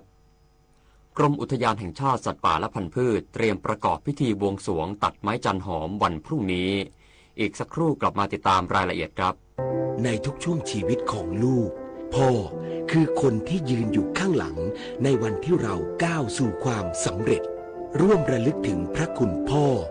จับมือท่านให้นานขึ้นอีกนิดหรือเอ่ยคำว่ารักพ่อเพียงประโยคเดียวก็ทำให้รับรู้ถึงความผูกพันที่ไม่เคยเปลี่ยน5 ธันวาคมวันพ่อแห่งชาติขอบคุณพ่อที่เป็นแรงใจให้ลูกๆในทุกก้าวของชีวิตพบกับเทศกาลสุดยิ่งใหญ่แห่งปี Princess Cup Thailand 2025 การแข่งขันขี่ม้าชิงถ้วยพระราชทานที่สะท้อนสายสัมพันธ์ระหว่างม้าและผู้ขี่อย่างงดงามเดินชมนิทรรศการสุดประณีตเพลินไปกับคิดโซนช็อปสนุกเฟียร์มาร์เก็ตอิ่มอร่อยจากฟู้ดทักพิเศษสำหรับคนรักสุนัขกิจกรรม Dog Fun Run ประกวดสุนัขและการแข่งขันสุนัขใช้งาน IGP ชิงแชมป์ประเทศไทย 22-28 ธันวาคมนี้ที่สนามเป้าเข้าชมฟรีค้นพบความสุขของครอบครัวได้ที่ Princess Cup Thailand 2025 ระวังเพจปลอมขายสินค้าหรือบริการที่ไม่มีอยู่จริงระวังวิดีโอคอลลวงเงินเหยื่อระวังหลอกลงทุนอ้างผลตอบแทนสูงเพราะวัยไหนอาชีพอะไรก็ตกเป็นเหยื่อของโจรออนไลน์ได้ระวังตัวก่อนคลิกทุกครั้งตั้งคำถามก่อนเชื่อทุกข้อความอย่ารีบจนขาดสติก่อนโอนทุกบาทเจอโจรออนไลน์แจ้งตำรวจไซเบอร์1441ตลอด24ชั่วโมงจำไว้ให้ขึ้นใจรีบโอนโจรยิ้มแสนอาลัยสมเด็จพระพันปีหลวงไทยทั้งปวงหมองหม่นก่นร่ำให้พระผู้เสด็จสู่ฟ้าสวรรคาลัยแนบดวงใจตามพระบาททุกชาติภพปวงประชาน้อมสำนึกในพระมหากรุณาธิคุณเป็นล้นพ้นอันหาที่สุดมิได้ข้าพระพุทธเจ้าคณะผู้บริหารข้าราชการและเจ้าหน้าที่สถานีวิทยุกระจายเสียงแห่งประเทศไทยกรมประชาสัมพันธ์กรมอุทยานแห่งชาติสัตว์ป่าและพันธุ์พืชเตรียมประกอบพิธีบวงสรวงตัดไม้จันหอมเพื่อใช้ในพระราชพิธีถวายพระเพลิงพระบรมศพสมเด็จพระนางเจ้าสิริกิติ์พระบรมราชินีนาถพระบรมราชชนนีพันปีหลวงวันพรุ่งนี้นายอัฏฐพลเจริญชันษาอธิบดีกรมอุทยานแห่งชาติสัตว์ป่าและพันธุ์พืชกล่าวว่ากรมอุทยานแห่งชาติสัตว์ป่าและพันธุ์พืชได้เข้าพื้นที่สำรวจไม้จันหอมสำหรับใช้ในงานพระราชพิธีถวายพระเพลิงพระบรมศพสมเด็จพระนางเจ้าสิริกิติ์พระบรมราชินีนาถพระบรมราชชนนีพันปีหลวงที่มีลำต้นต้นเปล่าตรงรวม20ต้นเส้นรอบวงประมาณ150เซนติเมตรความสูงเฉลี่ยเกิน10เมตรเพื่อใช้ในการสร้างประโกฏไม้จันทร์และพระหีบไม้จันทร์ซึ่งต้องเป็นไม้จันหอมที่ยืนต้นตายตามธรรมชาติหรือตายปลายเท่านั้นแก่นไม้จะส่งกลิ่นหอมอ่อนๆและต้องขึ้นอยู่ตามธรรมชาติในพื้นที่อุทยานแห่งชาติกุยบุรีตำบลหาดขามอำเภอกุยบุรีจังหวัดประจวบคีรีขันธ์ที่ผ่านมาจะใช้ต้นจันหอมในงานพระราชพิธีประมาณ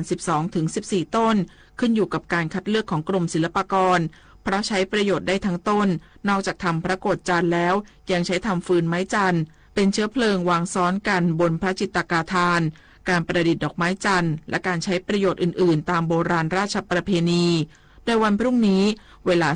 12:19 นาทีกรมอุทยานและสำนักช่าง10หมู่กรมศิลปากรจะประกอบพิธีบวงสรวงตัดไม้จันหอมพระราชพิธีถวายพระเพลิงพระบรมศพสมเด็จพระนางเจ้าสิริกิติ์พระบรมราชินีนาถพระบรมราชชนนีพันปีหลวงณอุทยานแห่งชาติกุยบุรีอำเภอกุยบุรีจังหวัดประจวบคีรีขันธ์โดยมีพลอากาศเอกจารึกสนิทวงศ์ณอยุธยา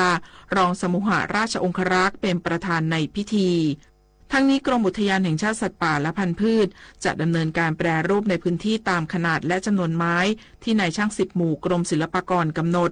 โดยสำนักบริหารพื้นที่อนุรักษ์ที่3สาขาเพชรบุรีได้ดำเนินการตามระเบียบของทางราชการที่กำหนดไว้เมื่อดำเนินการตัดต้นจันหอมสำหรับใช้ในพระราชพิธีแล้วจะปลูกต้นจันหอมทดแทนในพื้นที่ธรรมชาติ10ต้นต่อไม้จันหอม1ต้นที่ตัดนำไปใช้ในงานพระราชพิธีปิยาพันธ์ยังเทียนรายงาน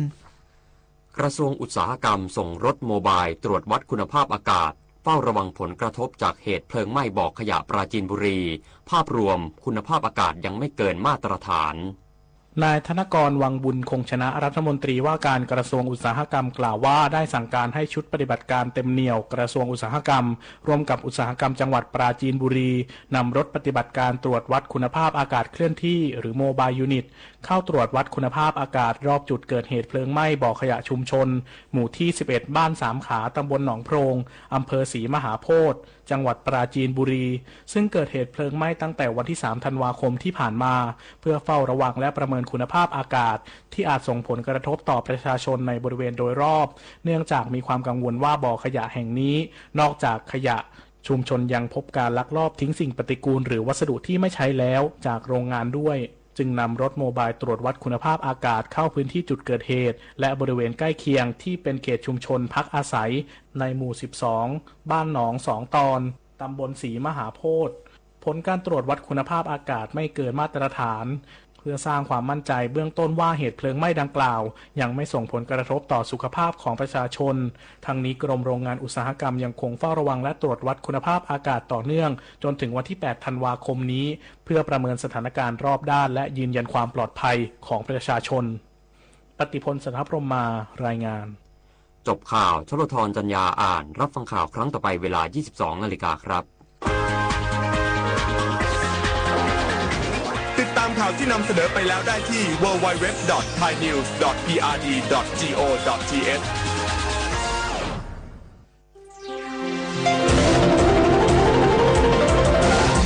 วิทยุแห่งประเทศไทย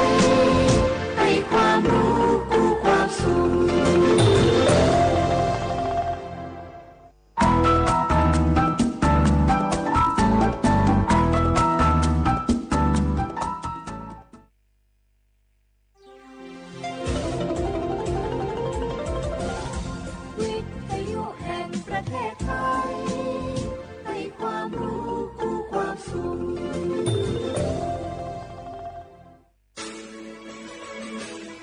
สถานีวิทยุกระจายเสียงแห่งประเทศไทยจังหวัดเชียงใหม่ AM 1476 กิโลเฮิรตซ์สถานีวิทยุภาคภาษาชาติพันธุ์แห่งเดียวในประเทศไทยที่มีความทันสมัยเชื่อถือได้สร้างอัตลักษณ์กลุ่มชาติพันธุ์สู่สากล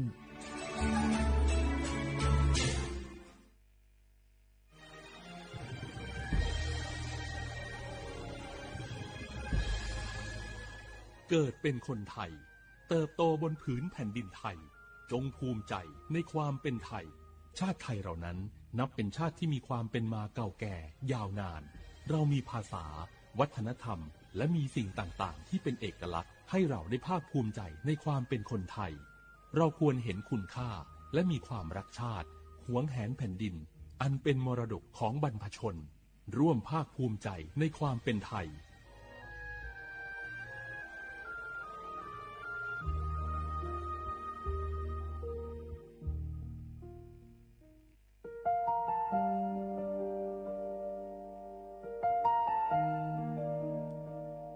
ขอน้อมเกล้าถวายอาลัยสมเด็จพระพันปีหลวงพระแม่แห่งแผ่นดินผู้ทรงเมตตาเหนือเกล้าขอพระองค์เสด็จสู่สวรรคาลัยข้าพระพุทธเจ้าข้าราชการและเจ้าหน้าที่สถานีวิทยุกระจายเสียงแห่งประเทศไทยจังหวัดเชียงใหม่กรมประชาสัมพันธ์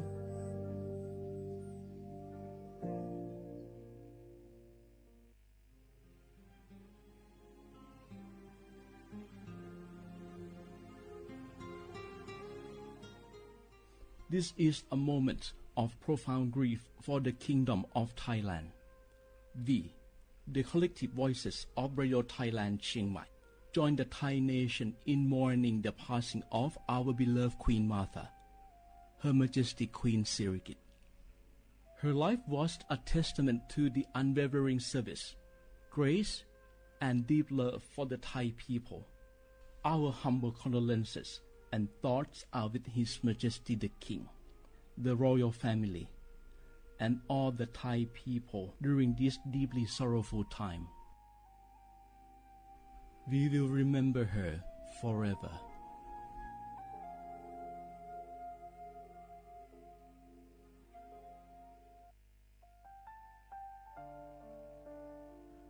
อาเดือไทยมิขอสองผาอามา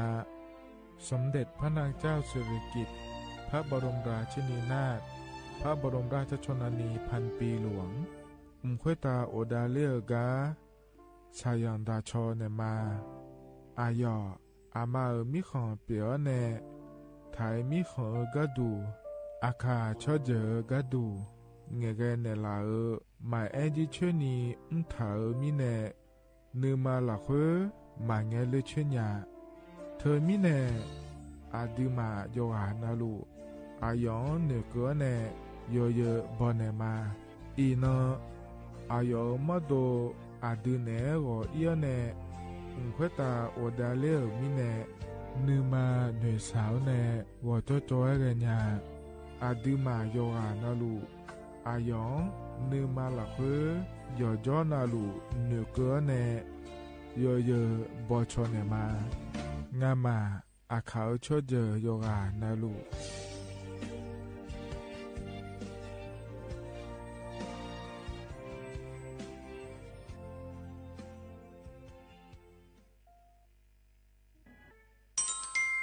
อาเยเนเจลังเงอานานิเชเวบาลาเชสีอาคนนิพังอายาโกเชสิเงนอแต่ก็คณะรัฐมนตรีบอกเจ้าหลวงอาเยนี้สัญชาติก็กอสาลูเดินชาวบ้านเนี่ยก็ดูเดและบอกจางอาเดยเนียวเดเธอก็ย้อมมาตรา17แห่งพระราชบัญญัติคนเข้าเมืองพศ2522และขั้วเธอก็เธอเนี่ยอาเยนี้เธอก็ถ่ายมิขอหลับคุยพ่ออ้อเหลียวกับเมียนี่ดอลลาร์เดอเพราะเนี่ยรอทะเบียนประวัติและขั้วเธอย้อนฉายเยี่ยเดินนะขอเนี่ยเยี่ยเนียวเธอก็อยู่หาก็ดูการขอสถานะคนต่างด้าวเข้าเมืองโดยชอบด้วยกฎหมายและขั้วเธอเดินอย่างไม่เจเดเยเนียวเดเพราะแน่เยเนียวมาตรา7ทวิแห่งพระราชบัญญัติสัญชาติพศ2508อาเยนี้เฮก็ถ่ายมิขอละคุยแต่แล้วแน่อาดามังนะอามาเธอก็ทะเบียนประวัติบุคคลไม่มีสถานะทางทะเบียนและอ้อเธออาเยนี้สัญชาติสัญญาไม่เจเดเยเนียวเด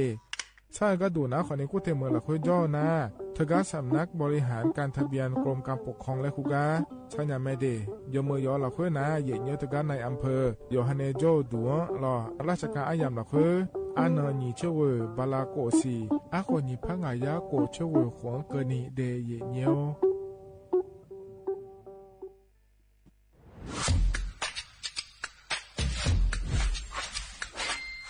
กลับมาแล้ววันนี้กับโครงการคนละครึ่ง plus รัฐออกครึ่งประชาชนออกครึ่งช่วยเศรษฐกิจไทยหมุนเวียนเติบโตถ้าเราช่วยกัน plus ต่อยอดให้เศรษฐกิจไทยเติบโตอย่างยั่งยืนด้วย5 plus plus ที่1เพิ่มช่วงอายุผู้เข้าร่วมโครงการจาก18ปีเป็น16ปี plus ที่2เพิ่มวงเงินใช้จ่ายจาก150 บาทเป็น200 บาทเพิ่มพลังซื้อของประชาชนเพื่อกระตุ้นการหมุนเวียนในระบบเศรษฐกิจฐานรากลดภาระค่าครองชีพ plus ที่3เพิ่มสิทธิพิเศษด้วยการดูแลผู้ที่อยู่ในระบบภาษีให้ได้รับสิทธิพิเศษมากขึ้นเพื่อสร้างแรงจูงใจให้ทุกคนร่วมอยู่ในระบบอย่างโปร่งใส plus ที่4เพิ่มโอกาสให้นิติบุคคลขนาดเล็กเข้าร่วมได้ให้ธุรกิจเติบโตเป็นกำลังสำคัญของเศรษฐกิจไทย plus ที่5เพิ่มทักษะใหม่เพื่อพัฒนาให้ร้านค้านำความรู้ใหม่ๆมาช่วยเพิ่มยอดขายลดต้นทุนเรียนรู้เติบโตและปรับตัวไปกับเทคโนโลยีใหม่เพื่อสร้างเศรษฐกิจที่แข็งแกร่งจากคนละครึ่งสู่คนละครึ่ง plus ไม่ว่าจะสั่งข้าวคนละจานชาเขียวคนละแก้วขนมเค้กคนละชิ้นหรือหลายๆชิ้นก็ใช้ส่วนลดได้ทันทีสูงสุดวันละ200 บาทแถมใช้กับฟู้ดเดลิเวอรี่ก็ยังได้สำหรับประชาชนไทยอายุ16ปีเป็นต้นไปสมัครรับสิทธิ์ผ่านแอปพลิเคชันเป๋าตังวันที่ 20-26 ตุลาคม 2568สำหรับร้านค้าที่สนใจร่วมโครงการสมัครได้ผ่านแอปถุงเงินวันที่15ตุลาคมถึง19ธันวาคม2568แล้วเตรียมพร้อมรับลูกค้าจากทั่วประเทศเพราะนี่คือโครงการที่คนไทยทุกคนช่วยกัน plus เพื่อให้เศรษฐกิจไทยโตไปพร้อมกันโครงการคนละครึ่ง plus ดำเนินการภายใต้เป้าหมายที่ชัดเจนของรัฐบาลในความต้องการกระตุ้นเศรษฐกิจลดภาระค่าครองชีพให้ประชาชนและยกระดับศักยภาพผู้ประกอบการไทยให้พร้อมในยุคดิจิทัล โดยยังคงยึดหลักความโปร่งใสตรวจสอบได้และป้องกันการใช้สิทธิ์ที่ผิดวัตถุประสงค์คนละครึ่ง plus เพิ่มพลังเศรษฐกิจไทยพร้อมโตไปด้วยกัน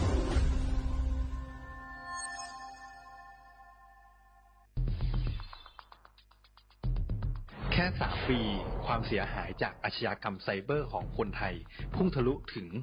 94,000 ล้านบาทหรือเฉลี่ยปีละ 30,000 ล้านบาททุก1 ชั่วโมงเราเสียเงินกว่า 3.4 ล้านบาทให้กับมิจฉาชีพออนไลน์โจรไม่เห็นใจคนอาชีพไหนอายุเท่าไหร่สถานะทางการเงินแบบใดหมอพ่อค้านักธุรกิจนักเรียนแม่บ้านข้าราชการเกษียณทุกคนตกเป็นเหยื่อได้เสมอและวันหนึ่งอาจเป็นคุณหรือคนที่คุณรักเพราะจุดอ่อนร่วมของเหยื่อคือความเร่งรีบขาดสติหรือแม้แต่บางครั้งก็เกิดความโลภจนเกินไปอย่าปล่อยให้การกดคลิกเดียว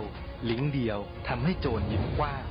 วันนี้ถึงเวลาแล้วที่คนไทยทุกคนจะต้องร่วมมือกันสร้างภูมิคุ้มกันอาชญากรรมไซเบอร์ช่วยกันหยุดก่อนที่ภัยไซเบอร์จะทำให้คนที่คุณรักและตัวคุณเองกลายเป็นเหยื่อ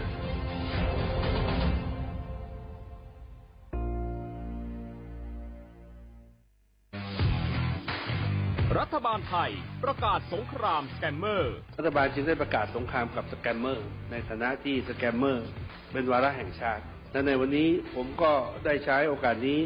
มารายงานความคืบหน้าและเน้นย้ำถึงสิ่งที่เราต้องร่วมกันทำต่อไปรัฐบาลได้จัดตั้งคณะกรรมการอำนวยการป้องกันและปราบปรามอาชญากรรมทางเทคโนโลยีขึ้นมาโดยมีผมเป็นประธานด้วยตนเองเพื่อให้ทุกหน่วยงานทำงานไปในทิศทางเดียวกันเราได้มีการลงนามบันทึกความเข้าใจระหว่าง15 หน่วยงานหลักทั้งภาครัฐและภาคเอกชนตลอดจนสถาบันการเงินเพื่ออุดช่องโหว่ทางการเงินและตัดเส้นทางเงินของกระบวนการอาชญากรรมเหล่านี้ให้สิ้นซากรวมพลังคนไทยต้านภัยสแปมเมอร์นายอนุทินชาญวีรกูลนายกรัฐมนตรี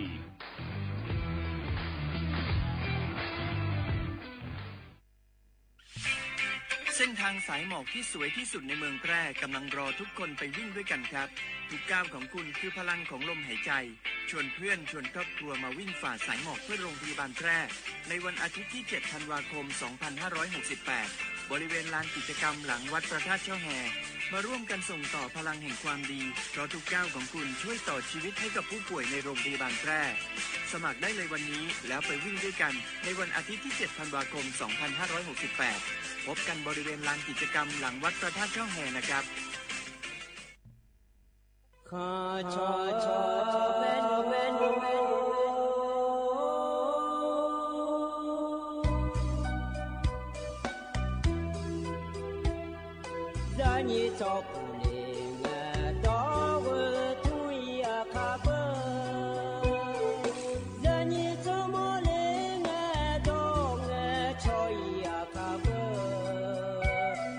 Sopa masih cocok lo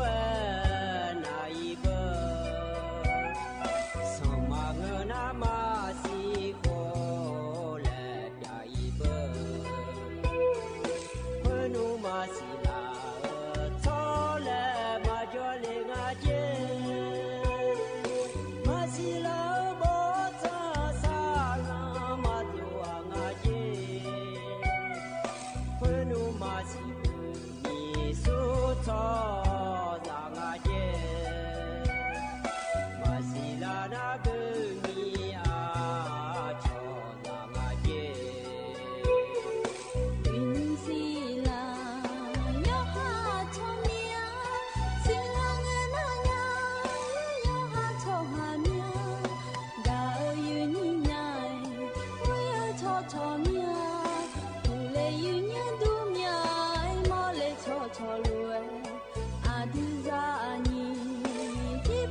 阿虎可老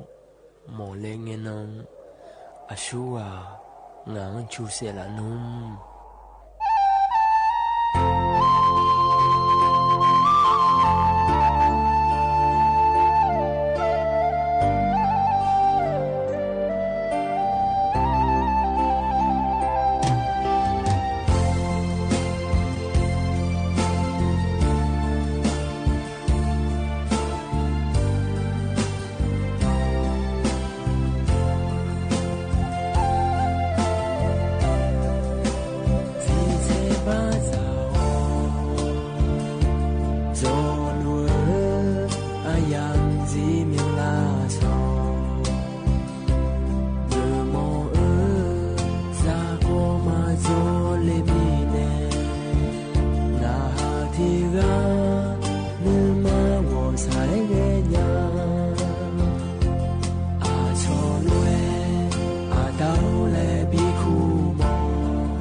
ตัวธรรมะเด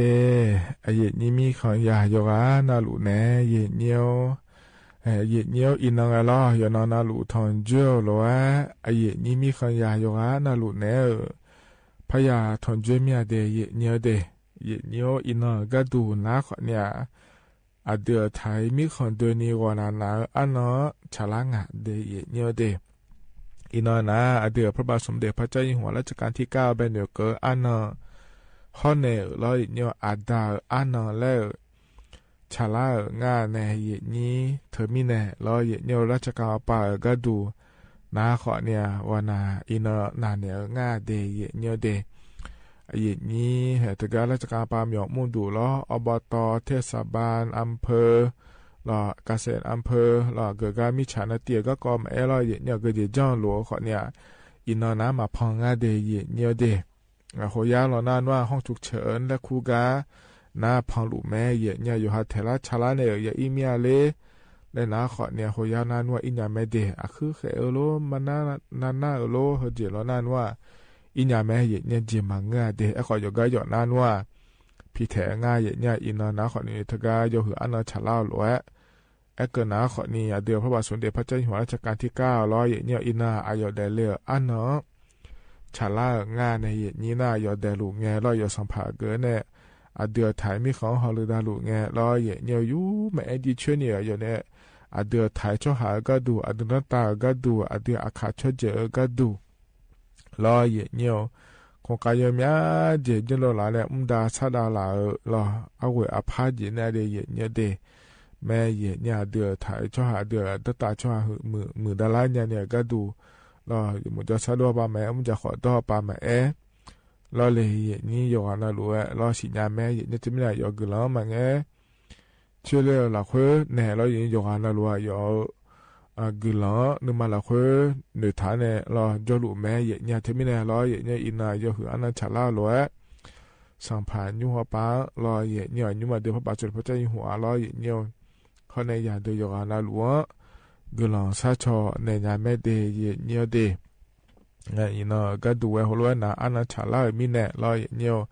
งามาดูว่าอายาจังฐานในบิดามาเนี่ยมีน้องหัวน้อในมาเดย์เนียวเดย์เดี๋ยวละเงี้ยอันนั้นซุ่มอันนั้นมีน้องเขาในหัวน้องรอยเนียวเธออยากสิจะก็อยากจอดมีแน่รอมายาถอนจ่ายก็จอดในรออายาจังฐานในบิดามาอีน้อยที่น้องเขาในอาคารที่2เขาในซอแผลโกนจอเนาะพักเกล่ามีแน่รอเยเนียวกว่านาอันพัชลามีแน่อายาจันฐานในแล้วพระบิดายามาอายเนี่ยรอจะมีแน่ทุกเราอยู่จนเราหลุดถึงเจอหรือว่าเราฉันแทนในนาหารแม่เดเยเนียวเดที่คนเราจะได้มาเยเนียวโครงการคนละครึ่งก็ยุ่มไรจะกาอากาศได้เนี่ยเดียวนอนลุยจะกาได้มีแน่รอเยเนียวยุ่มทุกมีของพอป่าก็ดูนารอเยเนียวมีมาแก่ทุกเนี่ยรอเยเนียวบาทสวัสดิการแห่งรัฐและขั้วเธอขอเนี่ยแต่ก็คนละครึ่งพลัสและขั้วเธอมีอ๋อดูขอเนี่ยบิเยนยาแล้วลำธรรมเดแล้วตัวเกิดง่ายเทเยเนี่ยหรอเธอไม่ในเยนี่ยุ่มมีอ๋อในโครงการคนละครึ่งพลัสและขั้วปานเนี่ยอ๋อเดินนะขอเนี่ยผมมีมาแล้วรอเยเนี่ยเธอก็เยนี่บาทสวัสดิการแห่งรัฐและขั้วเธอยาเดินขอในเธอก็นอกจากพอรอเยยิ่งจะพอเยเลยยาแม่เดแล้วจะกาอากาศด้านนั้นในบิสิปิกาเลยเดเยเนี่ยที่ขอร้อยจะได้มาเยเนี่ยเหกันเนี่ยนะอายุเนี่ยอันเนาะจะไม่จักาดันเนี่ยมาเดเยเนี่ยเดอินเหกันเยเนี่ยทองเจ้าอเดียอาคาอันเนาะเยเนี่ยอินน้ำมีที่นอนฉลางาเดเยเนี่ยเดบลาสีนาขอเนี่ยเช่นนี้สิอาโคนาเซติขอเดเยเนี่ย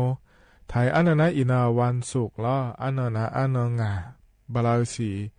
นาธันวาคมอาโคนาคนในนิพังอายาโกเชียงาเดเยเนียวเดเคยนาโคโตลาโตรอเยเนียวเยเนียทองจ่ออินาอายามละเคเยเนียวเหกันเนี่ยนะดัชชาบินาหาดาในงานนั้นก็แหลมถ่ายเฮจักาดานเนี่ยจีจ่อแล้วพบินาหาดาแกมาเดเยเนียวเดอัตตาอามาและเจ้าตากาพันนาเช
อเยเนียวเฮกาเหมียวมั่วดูสถานีวิทยุกระจายเสียงแห่งประเทศไทย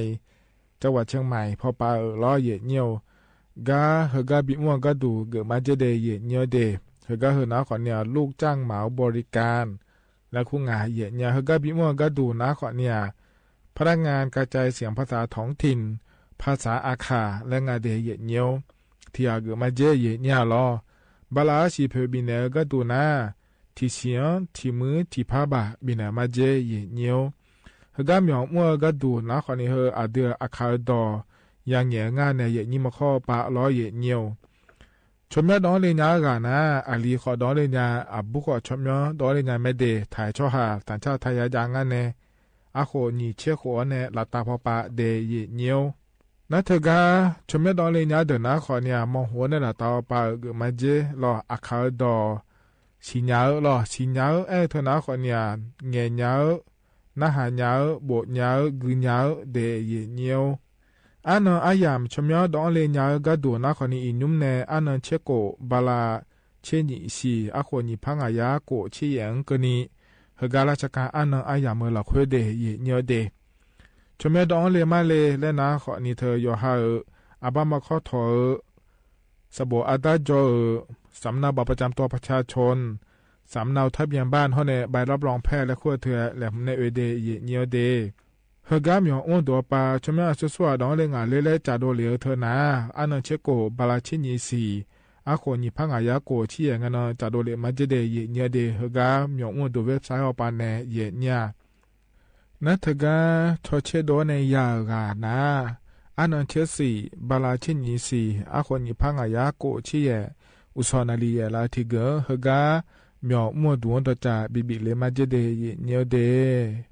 เฮกายุมจากาเอกาดานในบิสิบิกาเอหนาขอเนี่ยยังพาเกกะเกาะเจเยเนียว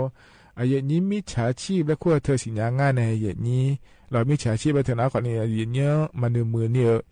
ละจอเดสดายูจาลาเดเฮจาลาเดมีอจาลาเดและงานเทเยเนี่ยเราอาคุบันเนจาดาลาอินเนยอนนาลูเกขอเนี่ยอย่ามองอาชีเยเนี่ยที่อานาขอนี้อีกครั้งก็นี่ละเกินในมีอลาซิลาเดขอนี้จอที่อานานาปังเงช่องละเนี่ยมิสุสุลาเดขอนี้จอสดายุดโอเดแล้วเยเนียวนั่นเฮกายุมจากาเอกาดานในบิสิบิกาเฮนายุสุสุแล้วก็พัดโอลายังอาเจเยเนี่ยเธอเนี่ยเฮลานี่อเดือมิสุสุลาเดแล้วเยเนียวอันดาอามาเพียบอเดนาหาลุนาขอนี้ย้อนยาพายุมือพานาหาเดเยเนียวเดอายมาเฮกาเยเนี่ยมิสุสุลาเดดูมิสุสุลาก็ดูงาเลและนะขอเนี่ยอายเนี่ยนักฮาปาเงช่องละงาเจเยเนี่ยล้อเงช่องละเงนักสบุนนะเธอเดี๋ยวย้อนนักสบุนเราดูเล่งานในยุ่มนาล้อเยเนี่ยนั่งเงช่องละเงนะอเดือชิมจะเมนะหาเจเนี่ยล้ออายมาเธออเดือมิสุสิลาอเดือมาชิมขอสิเนี่ยจีฐานเนี่ยอเดือโยโลอากพุนโจโลโยหายาอภิอาบอดามาโยกานะโลชิมสิเนี่ยจีงาเดเยเนี่ยเดนั่นนักเงช่องละเงเราเนี่ยเห็นน้อหัวมาโลอาเจโฮโลมาลายิ่มเฮกาพวนจ่อมาลาแล้วจะแม่น่าหาลาเจเยเนี่ยเงมาเดและน่าหาน่าเห็นนอลีล้อโฮโลจุเมโฮโลขั้วแม่ลาและพนักหางานเจเนี่ยเฮเงแม่และพนักน่าอินยุมเดนอลีเธอกาโฮยาจ่อเนี่ยล้อโลในบิชิโอโลโลคนในบิชิโอโลแล้วเนี่ยโฮยาจ่อเนี่ยเขามายาลาซาเนี่ยงาเดเขามาลาซาดอนเนี่ยนะสิญญางาเดแล้วมาเสียเอลางาเจเลยเยนี้นัทกาเงยอดูมาจังเลยพาเงแม่เจเดเยเนียวเดนั่นคือก็เนี่ยนะขอนี่ล้อเยเนียวโคโลเอลางาเจเยเนียเฮนอลีเธอล้อเขามายาลาไซไม่ในสดาหลงาเดแล้วล้อเยเนียวเธอมีเนี่ยเขามาโยมาโฮยาจพอล้อเลยสดาดองลาเดแล้วงาคือกาลาซากาดูเผือเดแล้วเธอสดาจะแม่บาดองลานะมาลาซาเนี่ยยังเดมาจอนเนี่ยยังเดแล้วหัวเอลังเจเยเนี่ย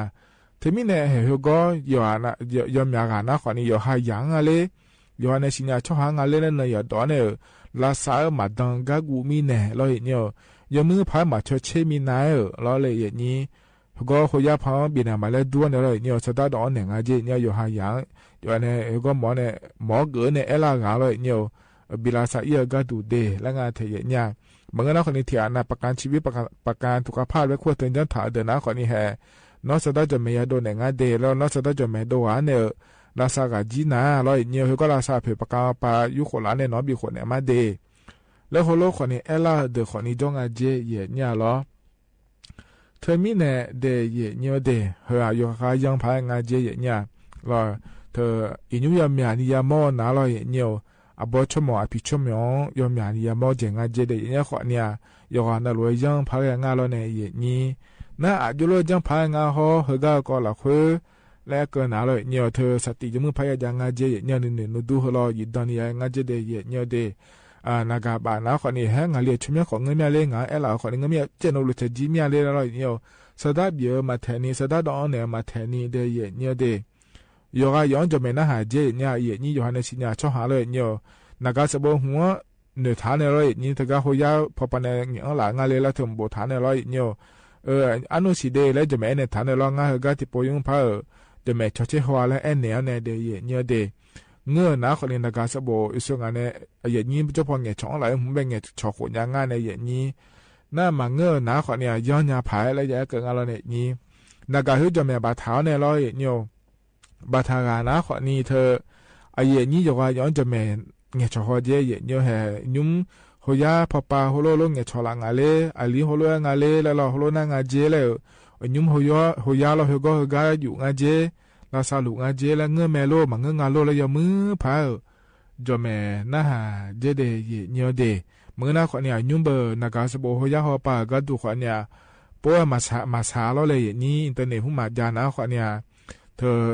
นักการเนี่ยชอนเนี่ยน่าหาเนี่ยแม่เยเนี่ยมาเนี่ยเงื่องาโลอ่ะโยงงาแล้วจอแม่มือพานาหาเนี่ยมังเงื่อหน้าถ้าจังเลเดแล้วตัวก็งาเทียเนี่ยล้ออย่างนี้เธอก็โฮยาดอกเพจอนะคนเนี่ยเราเลยนี้หัวยาอินในคนนี้หัวอินเนี่ยนักการเมืองขากาจอนอะไรจะมาเจงแห่อยู่หามาดูจะหาเหมือนจอนเนี่ยเนาะอยู่หาอย่าฮึปากุเทเหมือ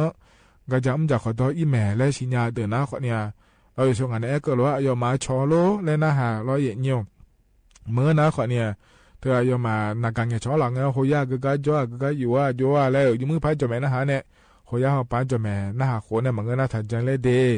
และทุเรศเย็นนี่อยู่กันน่ารู้เว้ยล้อเย็นยวย้อนยาพายเดแล้วจากเอกาดาเนเนบิสิบิกาเลเดเยเนียเด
哎呀，你们弄爸妈，俺都妈和提起那记住你行那个，提起那都妈妈的，俺都妈就怕得มือ，俺就怕得对我呢，俺妈的把那得的，俺都妈和提起那记住就吹好，俺妈的记住那嘛吹这几样啊，俺妈的那都妈吹回那，俺都妈俺妈当俺吹忙啊，你看那俺都妈啥，俺都妈啥会俺就还好呢，俺都妈忙个弄嘛的啊，后面呢。俺都妈和提起那几座就吹好，然后几座会嘛吹小几样啊。哎呢，你小白天呢，有哈你个嘛好嘛个年，俺可以眼能那，有哈你个可以年嘞，让呢他可以，有哈你个别这样嘞，让他别这，有哈你个嘛就打样嘞，让呢嘛就打他个的，有哈你个有朋友来问那，有哈你个提着车着，然后都提着他来打，然后别这呢，俺妈打嘛帮你他比下的。哎呀，你们都爸妈都，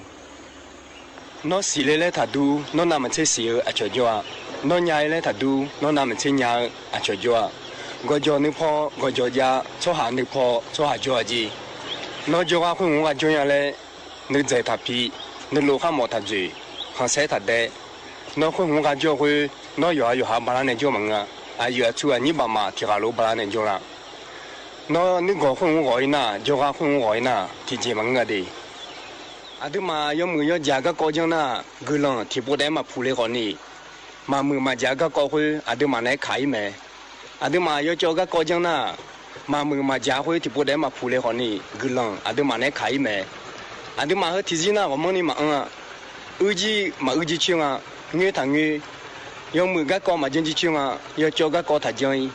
到มือที่嘛耳机听啊，到去他怕眼的。说好弄啊，说好一点搞咩？个人有哈没许得过来弄嘞，要没要家有哈没许得铺来弄嘞对咩？哎，可能啊，平时也会个人提下得嘛比那他，要没要家提下得嘛比那他，个人嘞爱等那讲嘞，个人嘞爱等那，啊对嘛嘛下面有哈个子有哈没许铺来的嘛个的，个人等那啊对嘛嘞下呢，后面个面那个嘞女他们。俺都嘛那女那么吃下啦那，会那个老兵来他们，要没有家的那，俺都嘛路嘛拉面，有哈个这铺来莫来门啊的，有哈路呢拉呢一呢铺来莫来的，后面呢，哎呀你们都爸妈的，有哈那路，有哈看女他干嘛提空来接呢，全大有的，个人拿屋里要没有家拿铺来的呢。那呢有呢，青女人女生女会，我都提不都有嘛团。nó này cho này chế độ nhất độ nhẹ hơi là lư lư này nhỏ thì bố mà thọ nó này thì nó hơi chế nó giả lù mới thành nữ chế nó hơi thì nó mà giả lù bông à lấy trên này lấy trên này sao lấy trên này chào gắt đã đã lên na để gà mà mua làm mẹ uy hơi bằng gì chứ na adina không mua làm mẹ mẹ biểu mẹ này tập biểu chỉ mẹ chỉ để bị này nè nên sao đi giờ đã chỉ là bị cháu bị nghèo chứ nhiệt giang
阿妈那头阿爸的，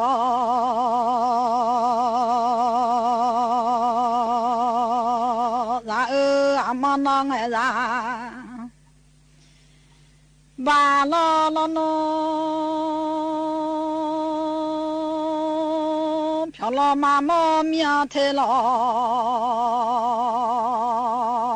干，阿玲啊，老几多么啊？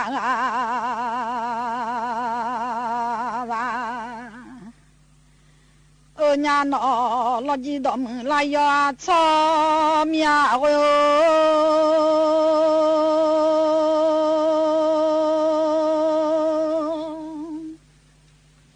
还记他们马是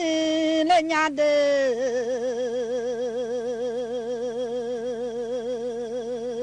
到疼，二妈是命，一路来把二妈来了，娘瞧到阿婆上看那面喏，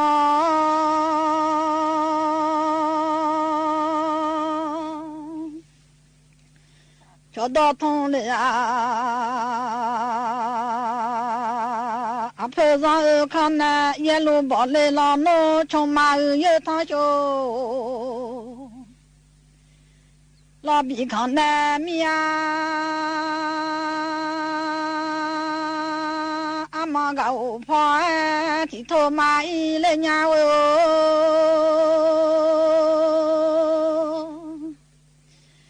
个大婆拉上去的。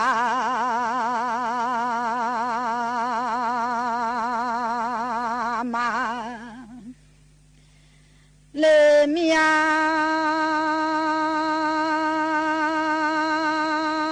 一个骑马干来娘喏，这个路也一马喏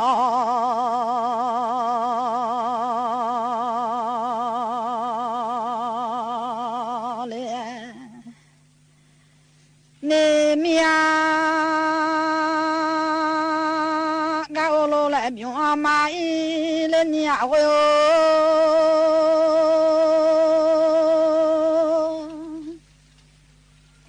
我大老家是阿妈喏，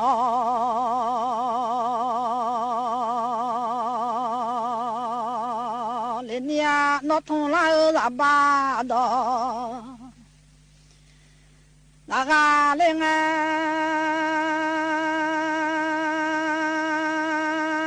咱想个把鸡儿汤吃，妈俺来面哟，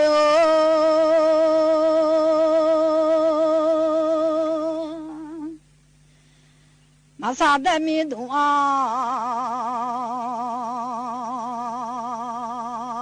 二老妈下来呢。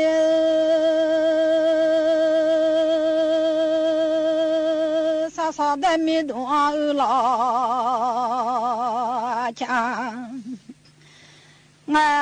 红马扎老命大我妈来家拉米路来面喏，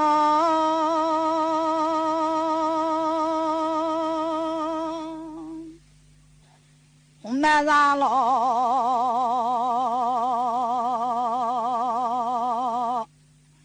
不农家。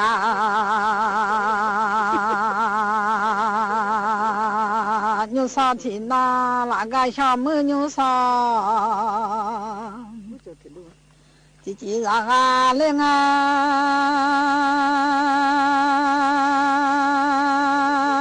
人家穿着买俺妈记得啊！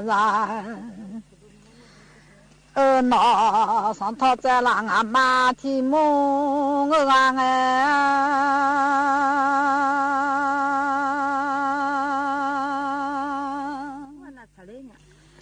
啊妈下路从来的啊下山妈下龙路啊从来 so le amaga do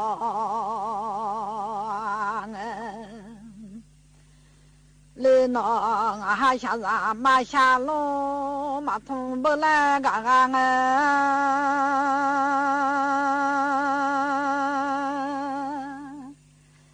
ga so ma nya le ga do ma nga bo la ga nga lo noa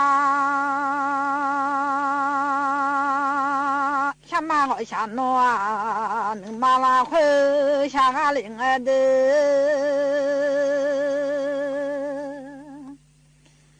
ngà hà xuân này mà mò lên lo nhai ngà hà xa xuân này mà mò mía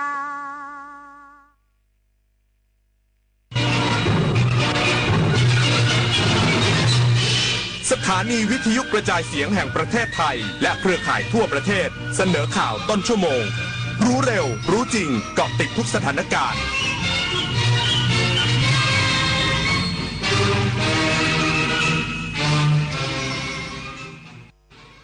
รับฟังข่าวต้นชั่วโมง 22 นาฬิกากับชลธรจันยาครับรัฐมนตรีว่าการกระทรวงการท่องเที่ยวและกีฬาน้อมรับทุกคำติการเป็นเจ้าภาพจัดการแข่งขันมหกรรมกีฬาซีเกมอีกสักครู่กลับมาติดตามรายละเอียดครับในทุกช่วงชีวิตของลูกพ่อคือคนที่ยืนอยู่ข้างหลังในวันที่เราก้าวสู่ความสำเร็จร่วมระลึกถึงพระคุณพ่อจับมือท่านให้นานขึ้นอีกนิดหรือเอ่ยคำว่ารักพ่อเพียงประโยคเดียวก็ทำให้รับรู้ถึงความผูกพันที่ไม่เคยเปลี่ยน5 ธันวาคมวันพ่อแห่งชาติขอบคุณพ่อที่เป็นแรงใจให้ลูกๆในทุกก้าวของชีวิตได้เวลาช็อปได้เวลาเปย์คนละครึ่ง plus นโยบายรัฐหมุนการจับจ่ายเพื่อคนไทยทุกคนง่ายสะดวกรวดเร็วใช้สิทธิ์ผ่าน G-Wallet แอปเป๋าตังค์เท่านั้นเริ่มช็อปได้ตั้งแต่ 29 ตุลาคมถึง 31 ธันวาคม 2568 ตั้งแต่ 6 โมงเช้าถึง 5 ทุ่มตรงคนละครึ่ง plus รัฐจัดให้แบบ plus plus คนละครึ่งคนละครึ่งยังยิงยาวปากกระเป๋ายิงฉุบโห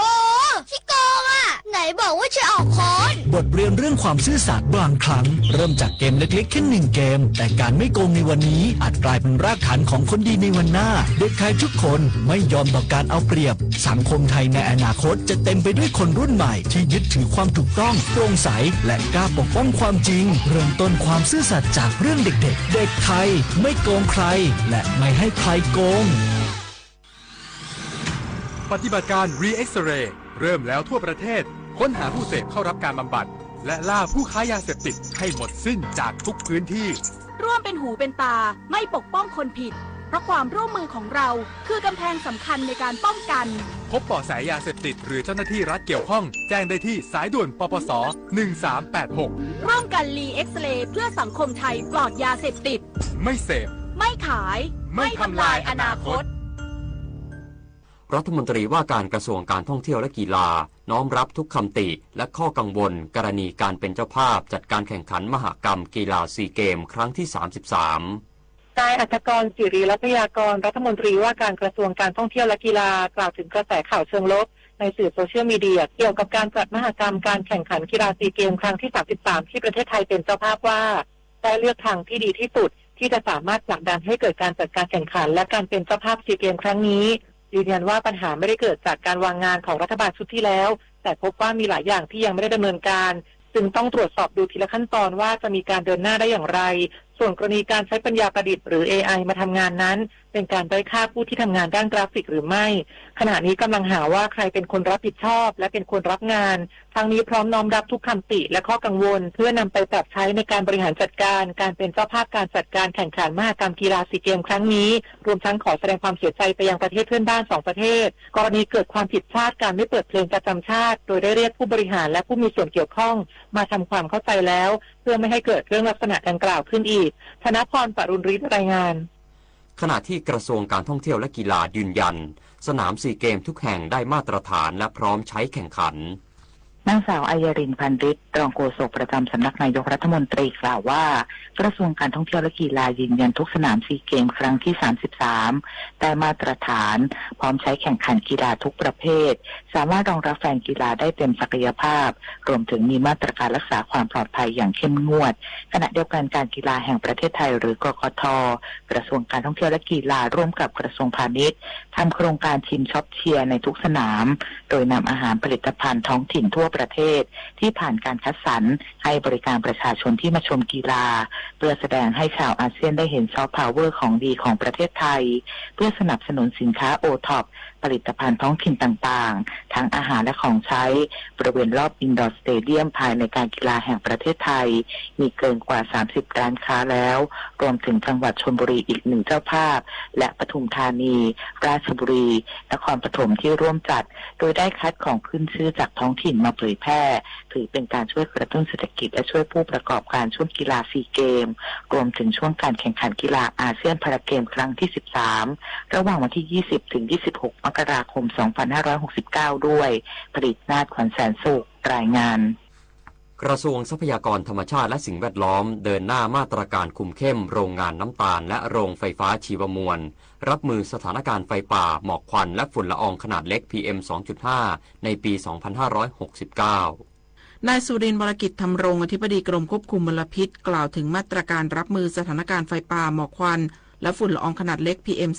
2.5 ในปี 2569 โดยเฉพาะการควบคุมมลพิษจากโรงงานผลิตน้ำตาลและโรงไฟฟ้าชีวมวลหนึ่งในแหล่งปล่อยมลพิษสำคัญช่วงเดือนพฤศจิกายนถึงมีนาคมของทุกปีว่า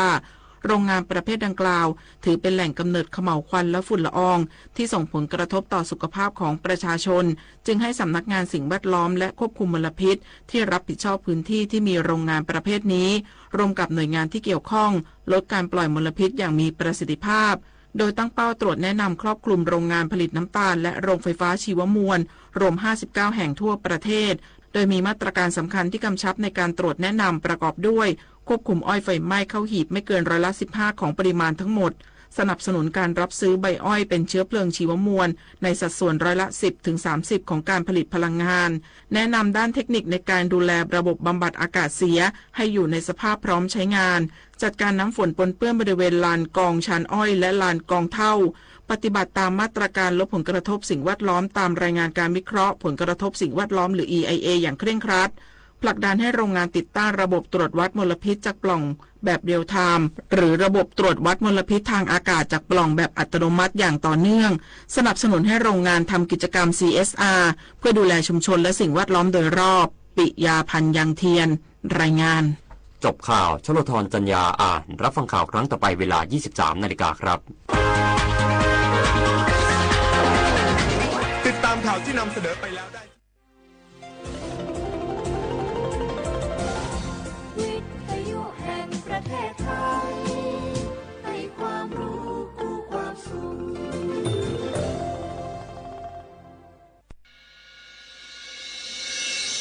สถานีวิทยุกระจายเสียงแห่งประเทศไทยจังหวัดเชียงใหม่ AM 1476 กิโลเฮิรตซ์สถานีวิทยุภาคภาษาชาติพันธุ์แห่งเดียวในประเทศไทยที่มีความทันสมัยเชื่อถือได้สร้างอัตลักษณ์กลุ่มชาติพันธุ์สู่สากล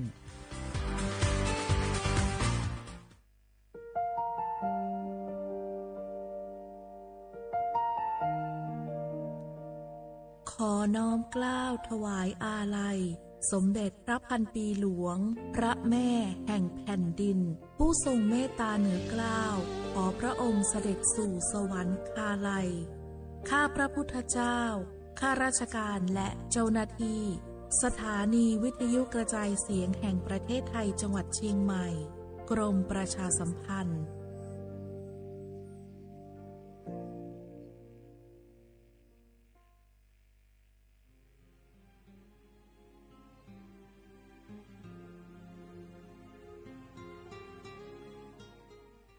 This is a moment of profound grief for the Kingdom of Thailand.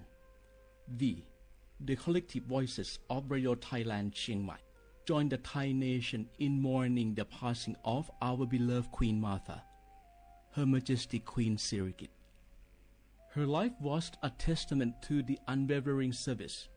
grace and deep love for the Thai people. Our humble condolences and thoughts are with His Majesty the King, the royal family, and all the Thai people during this deeply sorrowful time. We will remember her forever.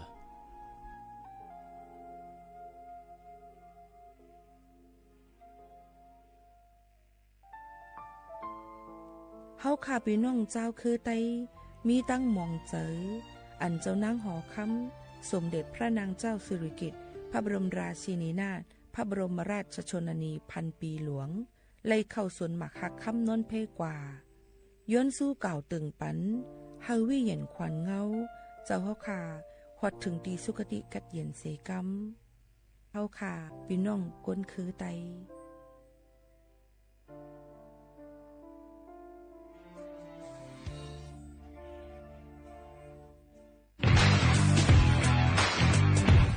รัฐบาลไทยประกาศสงครามสแกรมเมอร์รัฐบาลจึงได้ประกาศสงครามกับสแกมเมอร์ในฐานะที่สแกมเมอร์เป็นวาระแห่งชาติและในวันนี้ผมก็ได้ใช้โอกาสนี้มารายงานความคืบหน้าและเน้นย้ำถึงสิ่งที่เราต้องร่วมกันทำต่อไปรัฐบาลได้จัดตั้งคณะกรรมการอำนวยการป้องกันและปราบปรามอาชญากรรมทางเทคโนโลยีขึ้นมาโดยมีผมเป็นประธานด้วยตนเองเพื่อให้ทุกหน่วยงานทำงานไปในทิศทางเดียวกันเราได้มีการลงนามบันทึกความเข้าใจระหว่าง 15 หน่วยงานหลักทั้งภาครัฐและภาคเอกชนตลอดจนสถาบันการเงินเพื่ออุดช่องโหว่ทางการเงินและตัดเส้นทางเงินของกระบวนการอาชญากรรมเหล่านี้สิ้นซากพบเห็นพฤติกรรมเข้าข่ายเป็นมิจฉาชีพแจ้งสายด่วน AOC 1441หรือ www.thaipoliceonline.com รวมพลังคนไทยต้านภัยสแกรมเมอร์นายอนุทินชาญวีรกูลนายกรัฐมนตรี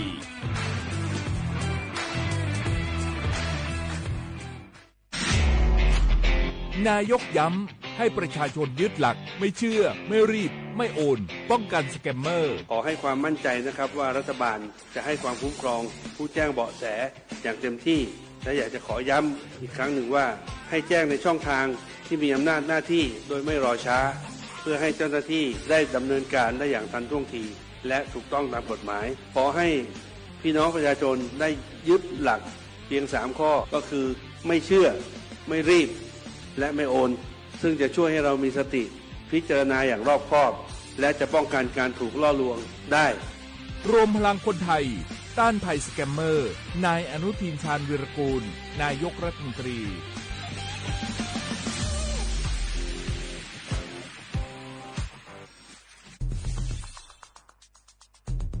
แค่3ปีความเสียหายจากอาชญากรรมไซเบอร์ของคนไทยพุ่งทะลุถึง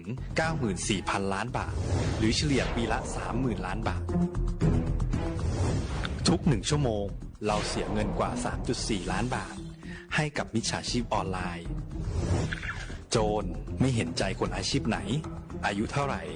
สถานะทางการเงินแบบใดหมอพ่อค้านักธุรกิจนักเรียนแม่บ้านข้าราชการเกษียณทุกคนตกเป็นเหยื่อได้เสมอและวันหนึ่งอาจเป็นคุณหรือคนที่คุณรักเพราะจุดอ่อนร่วมของเหยื่อคือความเร่งรีบขาดสติหรือแม้แต่บางครั้งก็เกิดความโลภเกินไปอย่าปล่อยให้การกดคลิกเดียวลิงก์เดียวทำให้โจรยิ้มกว้างวันนี้ถึงเวลาแล้วที่คนไทยทุกคนจะต้องร่วมมือกันสร้างภูมิคุ้มกันอาชญากรรมไซเบอร์ช่วยกันหยุดก่อนที่ภัยไซเบอร์จะทำให้คนที่คุณรักและตัวคุณเองกลายเป็นเหยื่อ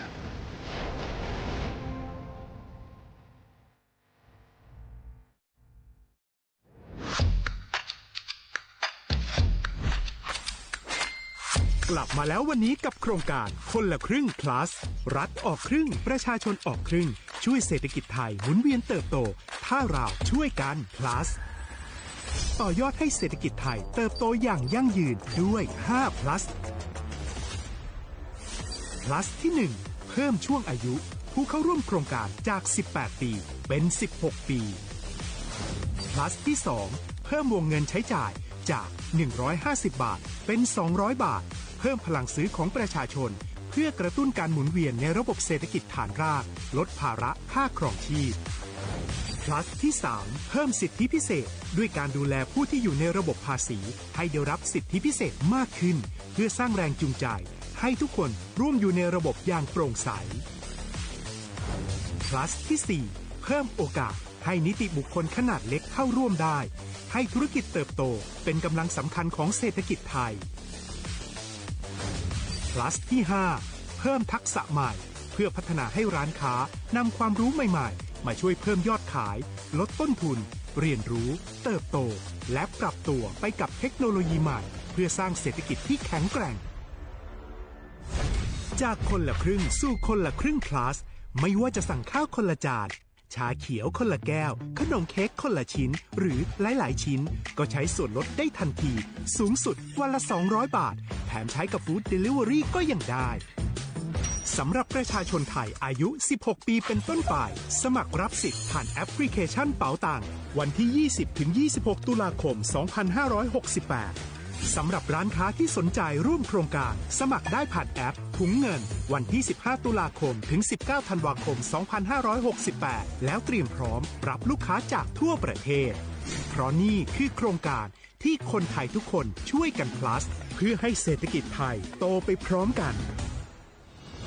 โครงการคนละครึ่ง plus ดำเนินการภายใต้เป้าหมายที่ชัดเจนของรัฐบาลในความต้องการกระตุ้นเศรษฐกิจลดภาระค่าครองชีพให้ประชาชนและยกระดับศักยภาพผู้ประกอบการไทยให้พร้อมในยุคดิจิทัลโดยยังคงยึดหลักความโปร่งใสตรวจสอบได้และป้องกันการใช้สิทธิ์ที่ผิดวัตถุประสงค์คนละครึ่ง plus เพิ่มพลังเศรษฐกิจไทยพร้อมโตไปด้วยกัน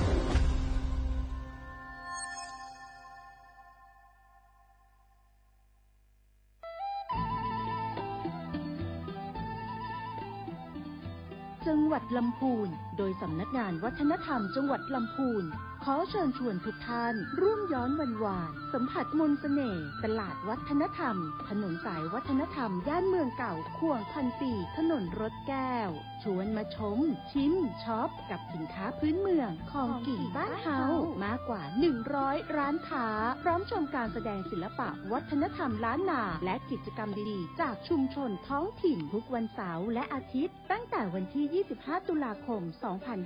2568 ถึง 4 มกราคม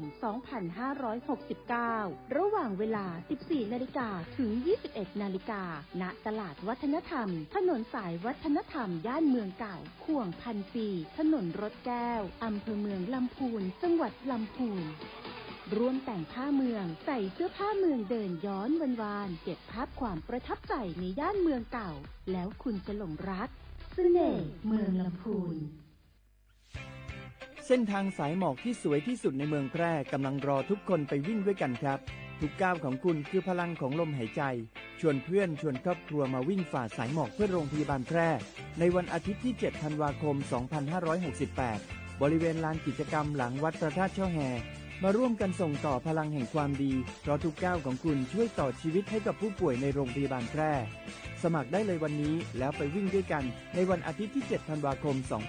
2568 พบกันบริเวณลานกิจกรรมหลังวัดพระธาตุช่อแฮนะครับ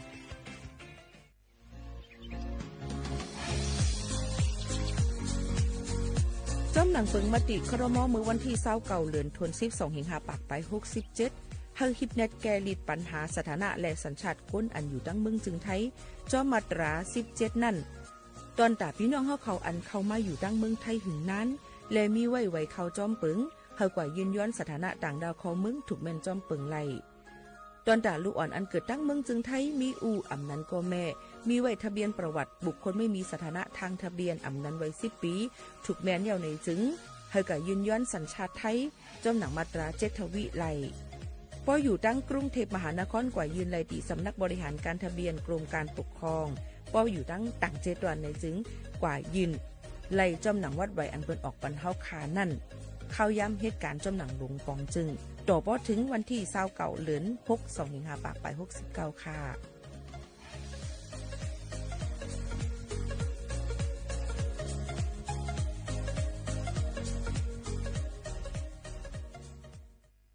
พ พี่น้องเขาสนใจใครปืนเผาผ่านตั้งห้องเปิดเซ็งสวทเก้งใหม่ปั่นตั้งหู้ห่มปาดังมีดังซื้อถ่อมแจ้งแล้งหลีกว่าไก่ในปืนตีเจดอนเก้งใหม่กับสืบมาเลยดีสวทเก้งใหม่หมายฟ้น053-276-068และ0922468579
มาซุงค่ะมาซุงปอไม่เป็นน้องพุงยินถ่อมเสียงใต้ตั้งเสียงกูก็กูก้นค่ะ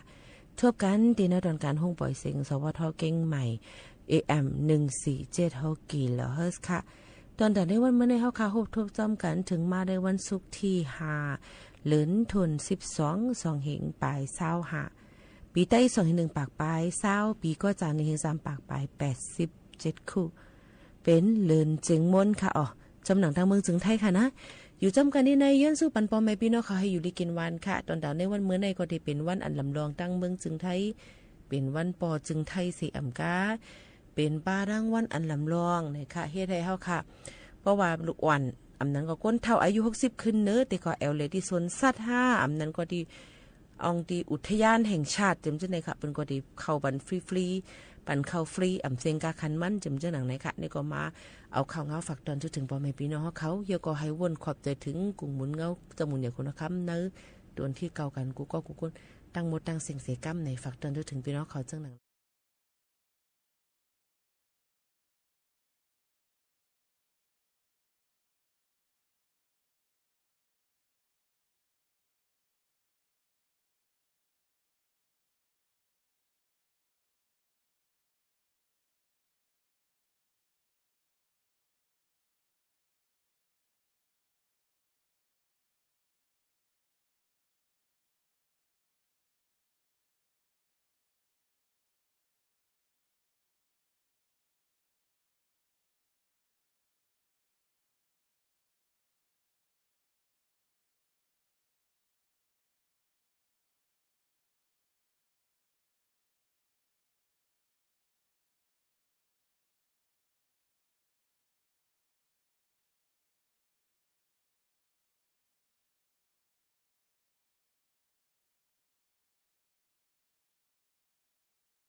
ค่ะอยู่เป็นอ้อยก้อยเซจำกันที่ในตั้งห้องปล่อยเสียงหาบการคุณจึงไทยสวทเวงเก่งใหม่ AM 147กิโลเฮิรตซ์ในวันลือการจึงไหนแหละฝากตอนจุดถึงกันจึงหนังนั่นแหละอยู่จำกันที่ในคณะมาด้วยค่ะในข้าวกัดในเปิ้นว่าข้าวกัดในหรือเลยมีก้นหรือเลยเตะปังมิงกบกูหรือมีกูนอนในค่ะว่าก้อยการบางปอกมาเลยมาป้อมเมี่ยวเนี่ยมันปั่นตั้งตุกใจอย่าไปมีถึงใจค่ะค่ะมาด้วยก่อนในข้าวกัดในค่ะหลายก็เดี๋ยวจังเป็นวัดพ้องมืออย่างก็ถึงมามือข้าวกัดเฮาเหล่ใกล้เป็นวัดฮัดเชิมจูกันมวยหมอกน้ำนายตันตกจุ่มลงเมืองด้วยปุ่มเข้าปองเพิ่งในก็มีน้ำหมอคณะอย่างเงี้ยหมอคณะอย่างเงี้ยเนี่ยค่ะค่ะก็เปิ้นนั่นแหละกูก็ได้เป็นตั้งเป็นเหมือนของภูมิแพ้ซึ่งไหนค่ะเนาะภูมิแพ้อะไรเปล่าไม่รู้ภูมิแพ้เนี่ยค่ะเยอะก็มือเข้าบ่ว่าถึงมากัดเงี้ยเหี่ยวในจึงเตจัง เดจางเฮ็ดให้เหมือนหนังว่าเป็นน้ำเติมมาเลยเสเก่าไอฮัช่ำป้อไอแต่เหลวเนี่ยป้อใครอยู่เปิ้นก็ได้ด้วยนะมันเป็นโควิดเดียวในจังใจป้อไอเนี่ยค่ะมีขี้มูกย่อยขี้มูกไหลมีขี้เตอจำเจในยันน้อมขนาดจิรัดซื้อที่ไหนค่ะเนาะมันก็เป็นตั้งเป็นถ้วยใจอยากถ้วยใจกับตั้งเป็นปอดเจ็บเจ้าหนังไหนยก็เฮ็ดเจ้าในเนี่ยค่ะก็เปิ้นนั่นแหละเพราะว่าเป็นห้าวแห้งนั่นเลยจึงเฮาก็รู้เลยยดยาตูเฮาค่ะรูล้อมด้วยถึงป้ายอยู่ลีเฮาค่ะแต่เฮ็ดซึ่งหือลีในข้าวกัดในนั่นค่ะพี่น้องเขาค่ะ1เตลัยรูล้อมด้วยถึงป้ายอยู่ลีเฮาค่ะให้แก่นแข็งมุนแรงอยู่ตาเซกินตั้งกินเฮามันมีพรลีดอนตาตูเฮาค่ะหาลองหาอันเนื้อนมไข่ปลาผักเยอะนางเขียวน้ำมีน้ำปลาแทงดูก่อนนะคะเนาะยก็ออกเลียนแห้งอยู่ตาเซในค่ะดินอนรับอิ่มๆเต็มๆข้าวยำให้โตตันดูล้อมด้วยถึงป้ายอยู่ลีเฮาค่ะเฮารู้ฮักตูเฮาค่ะก่อนค่ะบ่หำฮักตูเฮาค่ะเฮาเด็กก็ฮักก้นหิมหอมเฮาค่ะเลยจึงหือจังใจค่ะข้อที่2ค่ะข้อที่2นั่นเนี่ยก็อยู่ห่างไกลก้นอันเป็นวัดก้นอันเป็นไข้วัดใหญ่ย่อก็ถูกลีเลยใจโคของโฮมกันเอามาได้เป็นพาเจตนาก๊อกน้ำหม้อหวานจานเจาะถูกลีเลยแยกกันไว้ในค่ะอันที่3อยู่ตีองตีมีลมเข้าออกไหลง่ายลมเจอเป็นตีอึกนึบตันเน่นเพียวเนี่ยค่ะอันที่4ค่ะสั่งว่าเป็นไข้วัดนั้นก็ไข้วัดใหญ่ในจึงเตะและปิกพาปิกโซปิคูนังมือเฮาค่ะไอในนั่นค่ะอยู่จำก้นต่างก็และใกล้ๆสุกสีล้างมือเฮาหมดใส่แซนใส่ค่ะข้อที่5ค่ะเงื่องเวลองการหลุดเล่นยา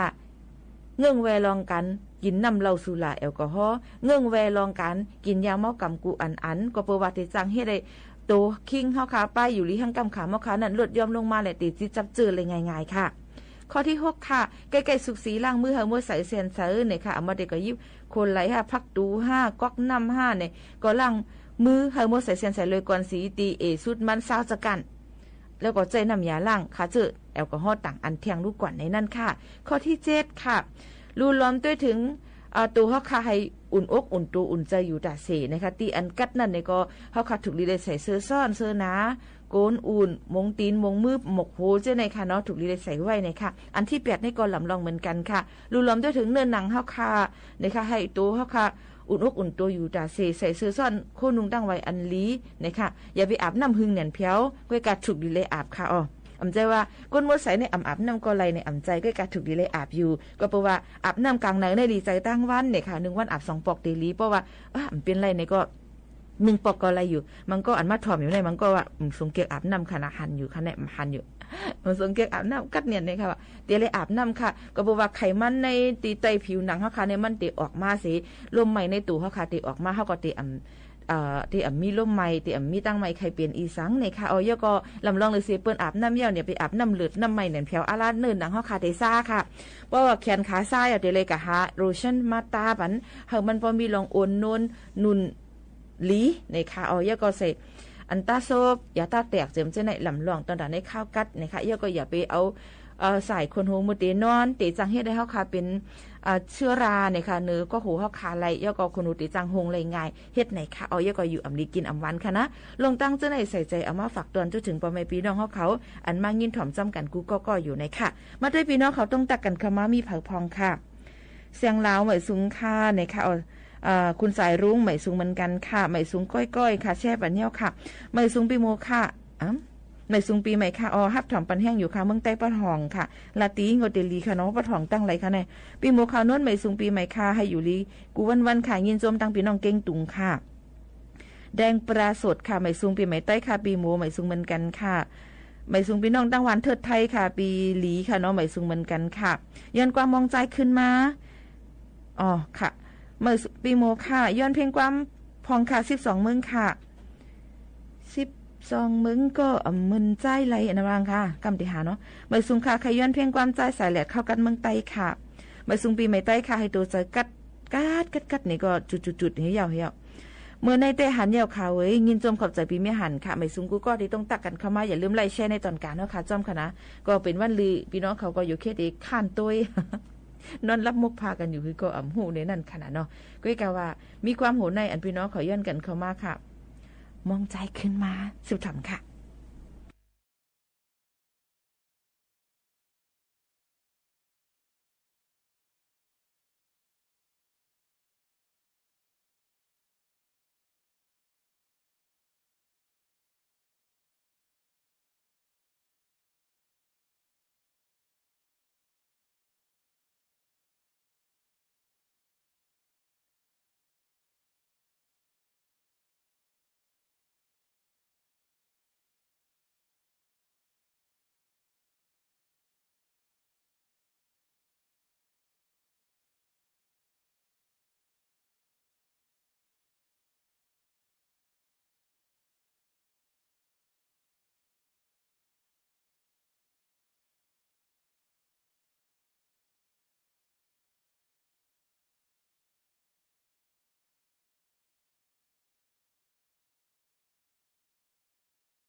ลาดว่าถึงข้ามบอกก่อนกีมาย่ามีเหลอมองใจขึ้นมาเนี่ยค่ะพี่น้องขอย้อนกันเข้ามาทาง Facebook Live สวทเก้งใหม่ AM147 กิโลเฮิรตซ์ค่ะอยู่จ้อมข่าวป่าหมูข่าวนุ่นตินในค่ะนะอยู่จ้ำกันในวันลือการย้อนบนนั้นวันลือยาวจึงหลังในทางเฮียนแผนนิ่งกันไว้ค่ะวางแผนไว้เฮาได้กว่าเลตีเลยเฮาได้กว่าเลยซึ่งฮือให้ไม่จ้างซื้อเฮาได้กว่าเลตีเลยอันบ่มีก้นกึ้นควันน้ำเงืองเวลองกาดที่ก้นกึ้นควันน้ำค่ะนะย้อนเปิดสั่งนะเพราะว่าที่จับตั้งเป็นมาในยากันเป็นพุงเป็นกออยู่ในค่ะนะอันนี้ก็ลำลองเหมือนกันในค่ะพี่น้องเขาค่ะพี่น้องเขาย้อนเข้ามาเจอฮักพามตาในก็มาเดี๋ยวมาเปิดปันให้เลยยินถ่อมตนน่ะเพียงความใจก่อนค่ำในค่ะพี่น้องเขาค่ะแต่เร็วนั้นในก็เฮามาด้วยลองทางห่างตาจัดปานกันรู้ก่อนในค่ะพี่น้องเขาป้อเปิ้นเฮ็ดผิดปอก1ในจึงเฮาก็เตเลยลาดเนเลยอยู่ค่ะป้อเปิ้นเฮ็ดผิดกว่าปอกกำ2แล้วก็เฮาก็เตลาเสปล่อยวางขว้างปันเขาเลยอยู่ก้วยนางเก่าป้อเปิ้นเฮ็ดผิดแทงปอกกำ3ยาวในเตก็เฮาเตเลยปล่อยมือมัน8ยาวในว่าป้อซ้ำว่ากลุ่มเฮ็ดผิดอยู่ปอก1ยาวปอก1เสียยาวก็เฮาซ้ำกลุ่มเลยจอมปล่อยวางขว้างปันอยู่กูปอกป้อในจึงเตจางเฮ็ดให้เฮานั้นเลยตั้งเจ็บจำซ้ำห้อยเก่าปอก1ยาวก็ปอก1อยู่ก้วยหนังเก่าเนี่ยค่ะเพราะว่าลาดเนเลยก็ลาดเนเสเพราะว่าปล่อยวางขว้างปันเลยก็ปล่อยวางขว้างปันเสลีอยู่ก้วยค่ะเพราะว่าลาดก็เอาสังก็ถ่อมลาดก็ไล่ขว้างปันก็จางเหี่ยวในจึงกำเลือนสุดมาอันเฮาเตเลยเฮ็ดเฮา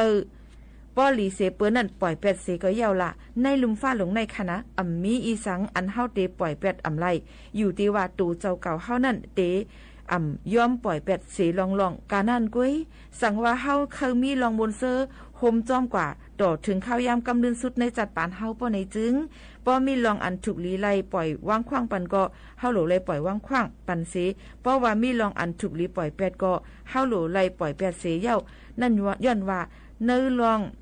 ปล่อยวางขว้างแลลองปล่อยเป็ดนั่นยังตึกมีอยู่ลองทางห่างอยู่ไว้ตั้งนำเนี่ยป้อยังอยู่กว่าเฮามีลองทางห่างลีในจึงจังหลอดไหลลองสุกยุงในจัดปานกวนเฮาขายยาวในนั่นค่ะพี่น้องเขาค่ะถูกลีปล่อยวางขว้างก็ปานถูกลีปล่อยเป็ดก็แปดในนั่นค่ะก็เปิ้นนั่นแหละยังตึกเต็มเพราะว่าลองปล่อยวางขว้างและลองปล่อยเป็ดนั่นยังตึกมีลองทางห่างอยู่ไว้ตั้งนำตั้งลายอยู่ก็เปิ้นนั้นเฮาอย่าไปเอามาคำอกคำใจเฮาไว้อยู่ติ๊กๆบางลองก็ปล่อยพากว่าแปดเสก็เพราะว่าลองทางห่างในจัดปานเฮาค่ะนั้นยังตึกติเข้ามาอยู่กูจักกันกูมนิดกูขายามนั่นอย่างเนี่ยค่ะพี่น้องเขาค่ะอย่าไปกว่ามกจมอยู่จ้อมลองตั้งอันปั่นใจเล็กใจน้อยปั่นตั้งขี่เฮาค่ะปีเหมยเฮาค่ะนะดูเหมยเจอเหมยเล็กลายป้ายวนอันอ่ำลีนั่นสิเอาแปดไว้ดีปีเก่าสิอันตัดได้สืบเที่ยงนั่นเฮออ่อนกันคัดเจอมีเฮียงเตอขึ้นมาดอนตัดได้สืบคัดเจออยู่เลยลองทางห่างอยู่เฮาเปลี่ยนใจเย็นให้ไล่ดอนตัดได้จัดปานเฮาค่ะก็ได้มีตั้งเซอเนี่ยนั่นฝากตอนถึงพี่น้องเขากูก็กูก้นตั้งหมดตั้งเสียงอยู่ค่ะถ่อมได้เพียงความโหในค่ะเพียงความใจก่อนคำห้องไว้ใจฮักพามตาในค่ะเดี๋ยวเป็นก็ฮักจึงนี่ล่ะสืบถ่อมจ้ำกันค่ะ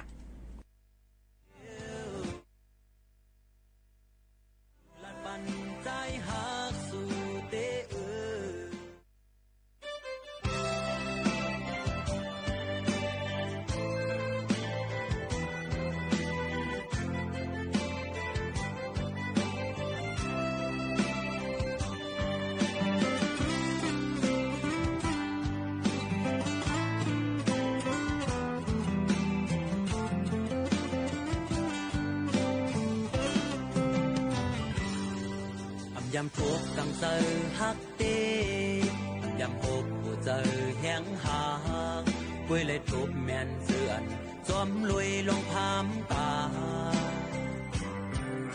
เลยทุบพันสู่น้องเยา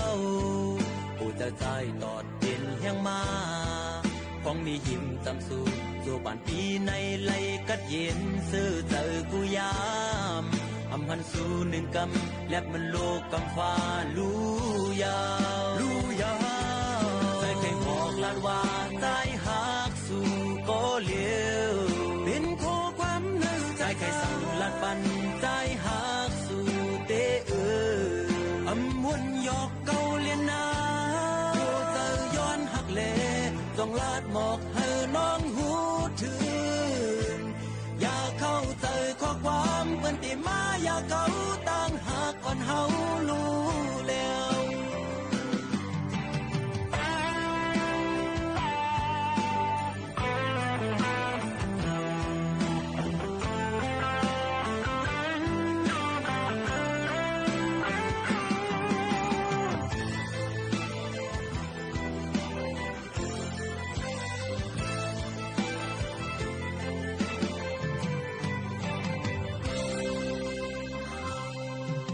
ยำทุกกังเจอฮักตี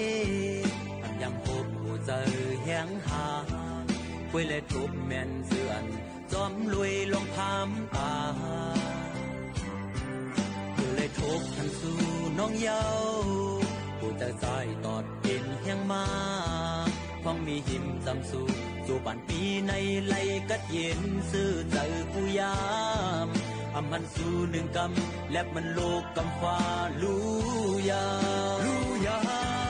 ใจเคยบอกลาดว่าใจหักสู่ก็เลี้ยวเป็นโคความนึกใจเคยสั่งลาดปันใจหักสู่เตะอำมุนยอกเก่าเลียนนาโอ้เจอย้อนหักเลต้องลาดหมอกให้น้องหูถึงอยากเข้าใจข้อความเปิ้นที่มาอยากเก่าต้องหักก่อนเฮารู้แล้วอันปีลาดหมอกนี้ตั้งเสียงเป็นกอบใจขานเจอสุดแล้วให้ยิงน้องหูถึงลองอันตั้งหักมีมือสู้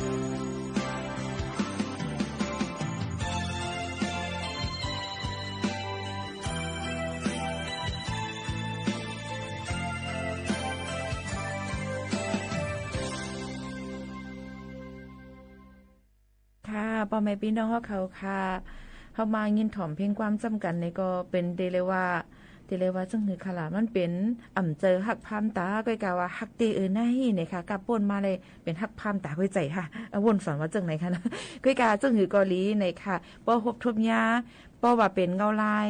เป็นข้าวยะมันที่เฮาค่ะใครฮู้จักมันตื่นแต่ไรฮู้จักค่ะกวนเฮาค่ะนั่นนะคะนะเป็นข้าวยามตีใครผัดเพกันกว่าในก็กาเลยผัดเพกันกว่าก็เปว่าข้าวยามมันถึงมาเย้าเดี๋ยวนั้นค่ะอยู่กว่าจอมหนังเมือปัจจุบันนั้นเนาะค่ะให้ลีที่สุดในค่ะเมื่อผูกเดเป็นทางเฮาเยี่ยมหูก็เปิ้นนั้นแหละเมื่อในข้าวยามในเฮาถูกเลยๆคึงปองให้สั่งกว่าเลยลองลีในค่ะมันก็ว่าอยู่ก็เลียวไรถามมีหมู่ขาวนวลว่าอยู่ก็เลียวไรตรงไรมือกูปอกเดวนว่าอยู่ก็เลียวในมออยู่อยู่เเดเฮ็ดซึ่งหือลีในเนี่ยก้อยกาตาเลียวในใจเย้าค่ะหมออยู่กว่าหังกวยอยู่เนี่ยค่ะพี่น้องเขาค่ะอยู่กว่ากัดเย็นก็เหลียวก้อยแล้เนี่ยในไปกับหมอกจำหอมลาเซียวค่ะนะค่ะมือสูตึกมีเจอขั้นอยู่นั่นหลูลิกก็ไรค่ะเจอตื้อฟนแลด้วยเจิงห้านั้นก็อย่าไปก็เอาลองในใจเท่านั้นกว่าต่างกาขันลัดในเปือนอยู่ดิกอีสังอินจะลำปิดก็ขึ้นเหนือ Facebook ใจลำอินก็ขึ้นเหนือ Facebook ว่าสุ่มไปผัดเพกันก็ได้สุอย่าไปพุ่มต่างอย่าไปพุ่มกันหลากันในค่ะเนาะใครว่าง่ายๆในติตึกมันเนาะค่ะเนี่ยนะค่ะก็เมื่อก็เพอก็เลยเป็นเครื่องโคตามาเหล่ามนเจอปันเฮาไหลกูข้าวยามรถย่อมเป็ดลองอันไหลไว้ลองมุงมองเหนือก้นเหนือตัวมีสายเจอตีเปื้อนต่างก้อนั่นพองใจค่ะเพราะเฮากลุ่มม่วนว่ามันติมพันกาคันเฮามันติเลยมาหาเฮาเฮาติอยู่กันในสิพี่ไผสิสุดๆต่างก็ใจมันติมาเฮาเนี่ยก็รถยอมพองหมาหน้านั่นอัตตานั่นรถยอมพองยอก็ปล่อยพาไปพองโดได้วนว่าอยู่ก็เหลียวไฮไลท์จอมใจค่ะรถยอมเป็นลองตั้งมุงมองเหนือตัวมีสายใจติเปิ้นต่างก็พองนี่ค่ะพี่น้องเขาค่ะข้อของอันมีสายใจเจ้านั่นก็ลุ่มลาวไว้ค่ะแลก็เปว่าเจ้าเขาใจลองอันเฮ็ดปันให้เฮาเจ็บเสียบเลยค่ะลูกข้อของอันนั้นหักมันก็ลุ่มลาไว้ค่ะแหละอันมีสายใจนั่นก็หักษาลุ่มลามันไว้ค่ะแหละมันเฮ็ดแล้วค่ะเจ็บแสบ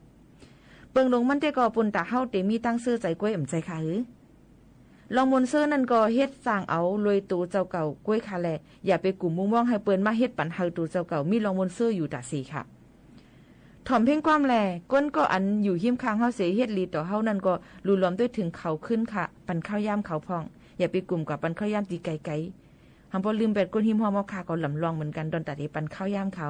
อันนี้ลำลองค่ะนะแต่ก้นเจออันใครจอยแถมเฮาเจอนั่นก็อย่าไปเอาลองเขามาเป็นเขียนโหเจอเฮาอยู่ในลุมฟ้าหลงในป้อมออยู่กว่าก้อยก็เป็นลองลีหั่นใจเหี่ยวค่ะลองอันถูกแม่นนั่นลืมแปดเสค่ะอย่าไปเลี้ยงไว้ให้เจ็บเย็นอันเล็กๆอ่อนก้อยก็เจ็บตีใจก็เอาใจเสียดยาวหังก้อยค่ะจงใจเจ็บตีใจก็เอาใจยดยาวหังก้อยลองอันไรเฮ็ดแม่นตั้งพิษอันป่นกว่าจอมข้าวยามนั่นอย่าไปกลุ่มยังใจเสีเลือดห้อนจอมมันอะไรอยู่ค่ะอย่าไปเป็นก้นก็อันจอมเก็บซิมยุกยักเนาอยู่นั่นไว้หังก้อยค่ะนะสืบไปกว่าจอมข้าวยามมือเหลวในอันเป็นอยู่ในซื่อๆก้อยค่ะละซิมไว้ลองมุงมองตีเปิ้นนั่นเสสืบกว่าจอมเส้นตั้งอันเฮาเอ็นอ่านไว้นั่นก้อยคาแล ไว้ลองมุงมองเหี่ยวเฮ็ดให้เฮาเฮือโอนเต้ๆค่ะบ่ซ้ำไว้แทงลองมุงมองหรือลองอันมีใส่ใจอยู่จึง1แค้นเตเฮ็ดให้เฮานั่นเฮือโอนเติ้นนำหรือมาหรือสิเก่าเที่ยงดูก่อนนะคะก็เพราะนั้นว่าเมื่อเฮาตึกได้ทบลองหลีเจอเล็กลองหลีคั่นลองหลีเงาลองหลีเตอเจอจึงหือก็ยาวค่ะคัดจะอยู่กว่ากัดเย็นๆเฮาอยู่ไรหังกุ้ยนั่นสิหาตั้งแกลิดปัญหาเลยตูเจ้าเก่ากุ้ยค่ะนะจัดปานเฮาแลเฮาก็ได้มีลองจืนเสริมมาอยู่ก็เพราะนั้นคัดเจอให้อยู่หังกุ้ยก็เหลียวพองบางปองมาเปิ้นถามมาสุมีอ้อยก็อยู่5อ้อยก็จ่องน้ำมือเนี่ยอ้อยก็นำลำลองค่ะก้อยกะอ้อยก็อันว่านั่นจับหลูเลยอยู่จ้อมกันอยู่24ชั่วโมงหลูเลยฮู้ว่าปันข้าวย่ำเฮอต่างก็ต่างวนถึงพองว่านาการอันเฮ็ดเป็นอีสังนาการเขาเป็นอีสังอยู่อย่าไปกลุ่มมุ่งมองว่าบ่ฮอกใครเลยตีเปิ้นๆติเลยยินปันเฮาติ๊กๆไหนอันนี้หมู่ขานุ่นทบมาเลยโตเจ้าเก่าค่ะนะเมื่อหลูได้ใจค่ะห้องเสียงหักเสียงแป้งค่ะลื่นมากก็พาเวียงซับหลังค่ะนะก็บนนั้นและลองตั้งเจ้าในโตทบมีนำนั้นค่ะถามว่าอ้อยก็จ่องมีนำมีอยู่เวกาหลูเลยมีเฮามันเป็นลองลีดอนตาเฮาค่ะนั่นค่ะนะนั่นตายก็เป็นรายจัดค่ะนะก้นเฮาค่ะในเตฮบทบยาตั้งนำตั้งหลายค่ะอยู่ยามาพี่น้องเขากูก็เตฮบทบยาเหมือนนึงอันยิ่งหมู่เขาโน่นลัดในอยู่ในค่ะนะซึ่งคือก็ลีค่ะปล่อยมันเปลี่ยนเสหลูเอามาใส่ใจเป็นเอาอันเนามาใส่ใจเฮาค่ะอยู่เฮาค่ะหลูเลยอยู่กว่าจ้อมอันมันเป็นฟิงอันมันเป็นอยู่ในไฮไลท์นั่นก้อยก็ปล่อยเอาในค่ะพี่น้องเขาค่ะยิ่งหมู่เขาโน่นส่งเก็บความหูในค่ะนะแลแค่เอามาฝากตอนถึงพี่น้องเขาเมียนกันตั้งข้าวกัดเจ้าหนังไหนจังที่มีไผส่งเก็บเจ้ามีหมู่เขาโน่นฟองไทยบ่มีอย่าลืมเลขโหเจอมาส่งมาปันโหเจเล็กๆก่อนก้อยก็ไหลในไลฟ์เฮาค่ะดีในค่ะนะปันแห้งใจตอนน่ะผู้จัดรายการค่ะนะกูก็ไม่หักค่ะสิบมิตรถ่อมจ้องกันค่ะ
เอาค่ะยินส้มขอบใจตอนดาพี่น้องเขากูก็กูก้นดังหมดดังเสียงค่ะอยู่เป็นก็เสจำกันที่ในค่ะนะแต่เร็วก็ติเลยหันว่า Facebook เฮาค่ะในยิ่งหมกข่าวโน้นในยาปิกหามไว้อยู่หลายวันค่ะในแทงเศร้าแทงจำเป็น1 เดือนค่ะนะตอนดาเปิ้นอำปันไลฟ์ส่วนตัวค่ะเนาะในก็เลยเพจเอาตั้งเพจในสิมาไลฟ์ในตอนการเฮาค่ะที่ในค่ะทอมอยู่ดีตั้งเป้งหลงลักแต่ง12องศาค่ะแม่นเจอเต้เย่าอยู่เนื้อสันลอยเป้งลงสิร่วมอ่อนกัดกินน้ำเนงและอ่อมไผ่เสทอมยินจมขอบใจใหญ่นำค่ะเหมือนซุงกังในกูก้นค่ะเนาะได้อันข้อความปั่นตั้งหันถึงเข้ามามันก็ย้อนน้อมใหญ่น้ำในค่ะยินจมขอบใจดอนส่งกดไลค์ส่งหัวใจมาปันในตอนการเฮาค่ะในวันเมื่อในค่ะเป็นวันลือการพี่น้องเขาก็แอลเลตีไรกันพองค่ะตอนตาพี่น้องเขาจะเจออันย่ำไปเลยกว่าซ้ำยาววัคซีนให้กังตั้งเป็นโควิด-19นั่นตะเหลียวเปิ้นปันตื้อตังเลิกไล่ยก็ซ้ำฟรีๆอำเซงกาขันมันขานาพี่น้องเขาค่ะกว่าซ้ำไล่จำหนังห้องยาจำเฮาคานี่ค่ะองดีเทศบาลจิมเจในอันที่จำเฮาคาอยู่นั่นว่าเป็นตั้งในเมืองก็จะเป็นเซ็นทรัลแอร์พอร์ตพลาซ่าจะเป็นตีห้องยาแม่ละเด็กห้องยาอะไรไหนห้องยา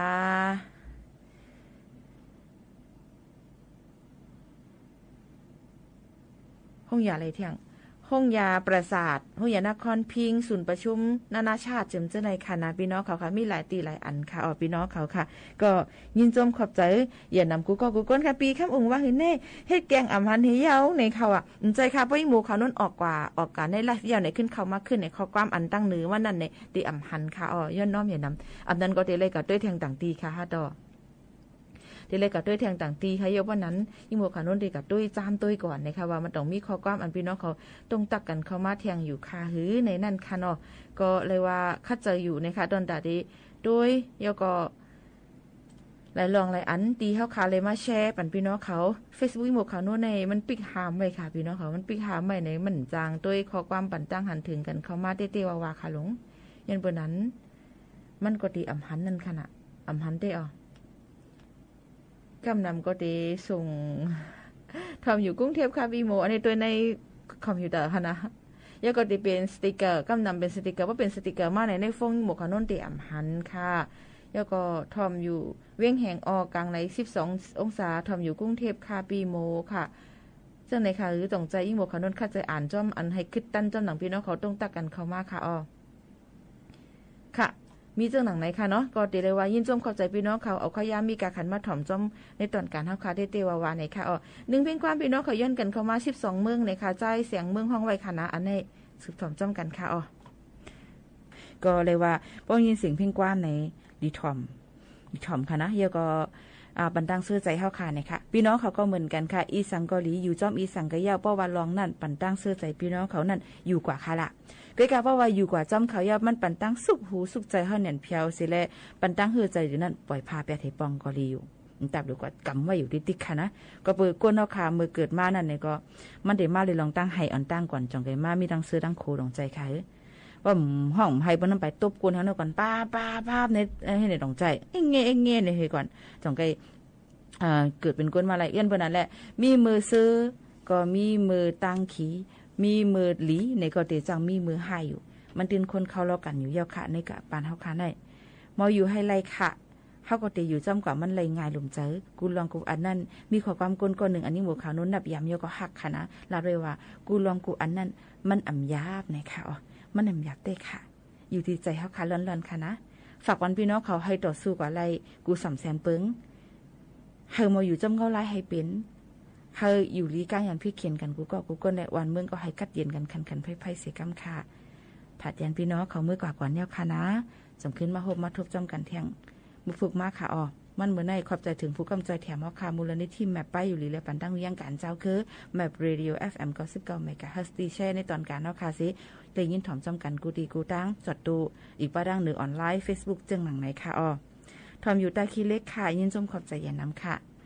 กูก้นค่ะรู้ลมได้ถึงป้ายอยู่ดีกันจ้ำค่ะนะไม่ใจเสียใจพี่น้องเขาค่ะอำได้เป็นมอยาก็กับมอใส่ใจตั้งแต่พี่น้องเขากูก็ให้อยู่ดีกินหวานค่ะวันมื้อในผัดยันมื้อก่อนตั้งหักอ่ำไว้หายค่ะผัดยันมื้อยาวค่ะนะม่อนๆค่ะขอบใจค่ะ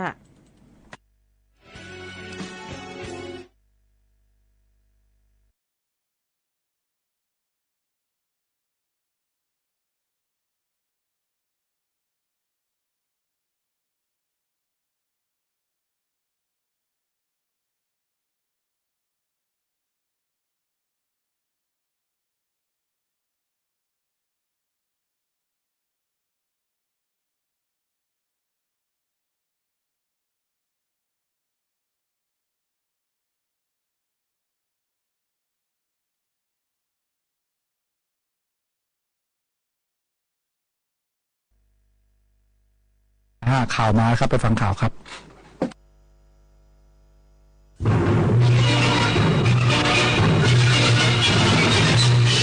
สถานีวิทยุกระจายเสียงแห่งประเทศไทยและเครือข่ายทั่วประเทศเสนอข่าวต้นชั่วโมง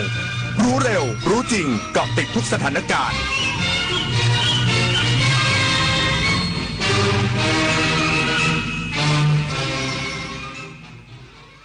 รับฟังข่าวต้นชั่วโมง 23 นาฬิกากับชลธรจัญญาครับ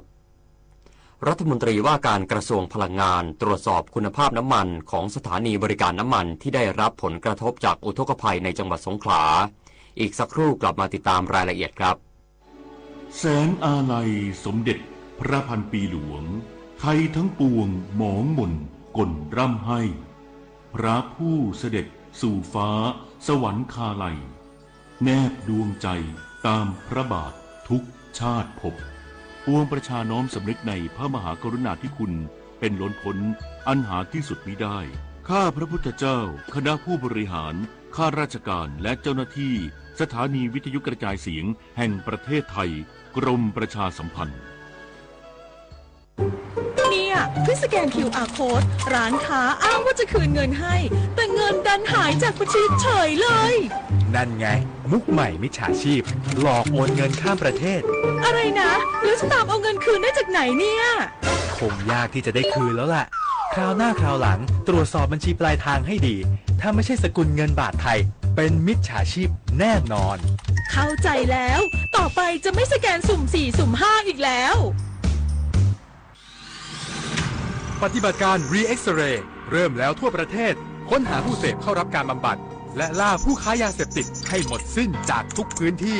ร่วมเป็นหูเป็นตาไม่ปกป้องคนผิดเพราะความร่วมมือของเราคือกำแพงสำคัญในการป้องกันพบเบาะแสยาเสพติดหรือเจ้าหน้าที่รัฐเกี่ยวข้องแจ้งได้ที่สายด่วนปปส1386ร่วมกันรีเอ็กซเรย์เพื่อสังคมไทยปลอดยาเสพติดไม่เสพไม่ขายไม่ทำลายอนาคตพบกับเทศกาลสุดยิ่งใหญ่แห่งปี Princess Cup Thailand 2025 การแข่งขันขี่ม้าชิงถ้วยพระราชทานที่สะท้อนสายสัมพันธ์ระหว่างม้าและผู้ขี่อย่างงดงามเดินชมนิทรรศการสุดประณีตเหินไปกับคิดโซนช็อปสนุกเฟียร์มาร์เก็ตอิ่มอร่อยจากฟู้ดทักพิเศษสำหรับคนรักสุนัขกิจกรรม Dog Fun Run ประกวดสุนัขและการแข่งขันสุนัขใช้งาน IGP ชิงแชมป์ประเทศไทย 22-28 ธันวาคมนี้ที่สนามเป้าเข้าชมฟรีค้นพบความสุขของครอบครัวได้ที่ Princess Cup Thailand 2025 รัฐมนตรีว่าการกระทรวงพลังงานตรวจสอบคุณภาพน้ำมันของสถานีบริการน้ำมันที่ได้รับผลกระทบจากอุทกภัยในจังหวัดสงขลาหลังน้ำลดยืนยันคุณภาพน้ำมันได้มาตรฐานไม่ปนเปื้อนสิ่งแปลกปลอม นายอัธพล ฤกษ์พิบูลรัฐมนตรีว่าการกระทรวงพลังงานลงพื้นที่จังหวัดสงขลาให้กำลังใจผู้ประสบอุทกภัยที่พักอาศัยในพื้นที่มหาวิทยาลัยสงขลานครินทร์พร้อมมอบถุงยางชีพน้ำดื่มและมอบปัดน้ำมันให้กับโรงพยาบาลมอ 500,000 บาทโรงพยาบาลหาดใหญ่ 300,000 บาทและอบจ.สงขลา 100,000 บาทเพื่อสนับสนุนการปฏิบัติภารกิจในการเร่งฟื้นฟูสถานการณ์ช่วงวิกฤตให้ผ่านพ้นไปได้โดยเร็วทั้งนี้ยังได้เข้าตรวจสอบคุณภาพน้ำมันในสถานีบริการ PTT Station ถนนนวลแก้วอุทิศอำเภอหาดใหญ่จังหวัดสงขลาเพื่อสร้างความมั่นใจให้กับประชาชนผู้ใช้รถยนต์ว่าคุณภาพน้ำมันในสถานีบริการได้มาตรฐานและมีความปลอดภัยซึ่งจากการตรวจสอบพบคุณภาพน้ำมันในสถานีบริการได้มาตรฐานและไม่ปนเปื้อนของน้ำหรือสิ่งแปลกปลอมจึงให้เร่งตรวจสอบสถานีบริการน้ำมันแหล่งอื่นๆที่ได้รับผลกระทบจากอุทกภัยด้วยนพศรแก้วคำรายงานการไฟฟ้านครหลวงและหน่วยงานด้านวิศวกรรมร่วมกันช่วยฟื้นฟูผู้ประสบภัยน้ำท่วมในพื้นที่ภาคใต้พร้อมเน้นตรวจสอบความมั่นคงโครงสร้างอาคารและระบบไฟฟ้าให้ประชาชนนายพิษณุตันติถาวรรองผู้ว่าการไฟฟ้านครหลวงหรือ MEA ร่วมกับมูลนิธินายช่างไทยใจอาสามหาวิทยาลัยสงขลานครินทร์และหน่วยงานที่เกี่ยวข้องทำโครงการฟื้นฟูซ่อมแซมระบบไฟฟ้าแสงสว่างและตรวจสอบความเสียหายบ้านเรือนภาคใต้ณคณะวิศวกรรมศาสตร์มหาวิทยาลัยสงขลานครินทร์พร้อมกล่าวว่าถือเป็นความร่วมมือสำคัญของหน่วยงานด้านวิศวกรรมระดับประเทศในการระดมวิศวกรและนักศึกษาอาสาลงพื้นที่ปฏิบัติงานจนถึงวันที่9ธันวาคมเพื่อตรวจสอบความมั่นคงของโครงสร้างอาคารและระบบไฟฟ้าให้ประชาชนในพื้นที่ภาคใต้ซึ่งจะเน้นการตรวจสอบเชิงลึกของระบบไฟฟ้าเช่นปลั๊กสวิตช์ เบรกเกอร์และความแข็งแรงของโครงสร้างเช่นเสาคานพื้นที่ที่อาจเสียหายจากน้ำท่วมครอบคลุมบ้านเรือนประชาชนและสถานที่สำคัญอย่างโรงพยาบาลหัดใหญ่โรงพยาบาลมิตรภาพสามัคคีและโรงเรียนในพื้นที่เพื่อส่งเสริมการใช้พลังงานไฟฟ้าที่ถูกต้องลดความเสี่ยงจากอันตรายทางไฟฟ้าและสร้างความปลอดภัยสูงสุดก่อนการจ่ายไฟกลับสู่ระบบจุฑามาศรักษาพันธ์รายงานจังหวัดพัทลุงเร่งช่วยเหลือครอบครัวที่ประสบอุทกภัยกว่า 170,000 ครัวเรือนโดยเงินเยียวยา 9,000 บาทจะถูกโอนวันพรุ่งนี้นายสกินวาจากิจรองผู้ว่าราชการจังหวัดพัทลุงรักษาราชการแทนผู้ว่าราชการจังหวัดพัทลุงเป็นประธานการประชุมคณะกรรมการช่วยเหลือผู้ประสบภัยพิบัติจังหวัดพัทลุงเพื่อพิจารณากลั่นกรองและรับรองข้อมูลความเสียหายด้านที่อยู่อาศัยจากสถานการณ์น้ำท่วมน้ำขังน้ำหลากและน้ำล้นตลิ่งในช่วงฤดูฝนปี 2568 ซึ่งจากการรวบรวมข้อมูลของคณะกรรมการช่วยเหลือผู้ประสบภัยพิบัติอำเภอทั้ง 11 อำเภอพบว่าจังหวัดพัทลุงมีครัวเรือนที่ได้รับผลกระทบรวมทั้งสิ้น 175,35 ครัวเรือนคิดเป็นวงเงินช่วยเหลือรวม 1,534,815,000 บาททั้งนี้หลังตรวจสอบและยืนยันข้อมูลแล้วจังหวัดพัทลุงได้ส่งข้อมูลให้กรมป้องกันและบรรเทาสาธารณภัยเพื่ออนุมัติการจ่ายเงินและส่งต่อให้ธนาคารออมสินดำเนินการโอนเงินเข้าบัญชีผู้ประสบภัยคาดว่าเงินเยียวยา 9,000 บาทจะถูกโอนเข้าบัญชีประชาชนภายในวันที่ 6 ธันวาคมนี้ส่วนครัวเรือนที่ข้อมูลยังไม่สมบูรณ์เช่นบ้านไม่มีเลขที่หรือสิ่งปลูกสร้างไม่เข้าเกณฑ์เป็นที่อยู่อาศัยจะต้องให้คณะทำงานลงพื้นที่ตรวจสอบเพิ่มเติมก่อนนำเสนอเข้าที่ประชุมอีกครั้งในวันที่ 9 ธันวาคมนี้นพพรพลไม้สวทพัทลุงรายงานจบข่าวชลธรจัญญาอ่านรับฟังข่าวครั้งต่อไปเวลา 6 นาฬิกาครับติดตามข่าวที่นำเสนอไปแล้วได้ที่ www.thainews.prd.go.th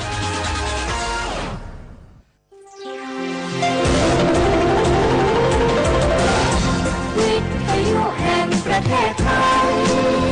ให้ความรู้คู่ความสุข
างแส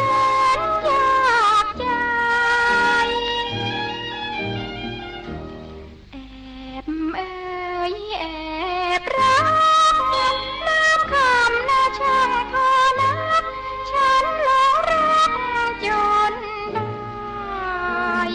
เมื่อพอพบหน้าให้ว่าพร้อมใจ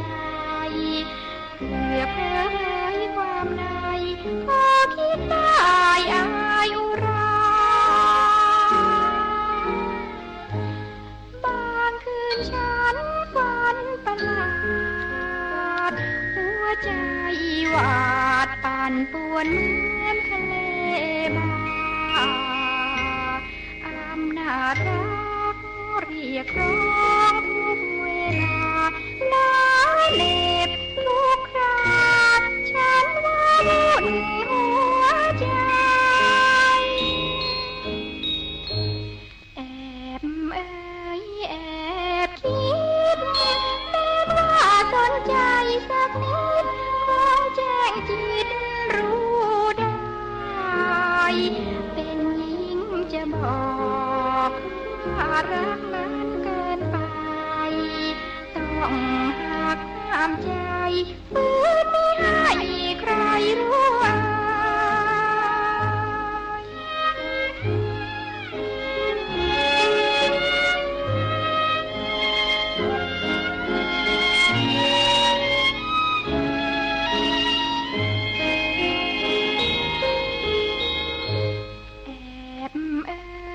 แอบคิดแม้ว่าสนใจสักนิดคงแจ้งจิตรู้ได้เป็นหญิงจะบอกว่ารักนั้นเกินไปต้องหักห้ามใจฝืนไม่ให้ใครรู้ว่า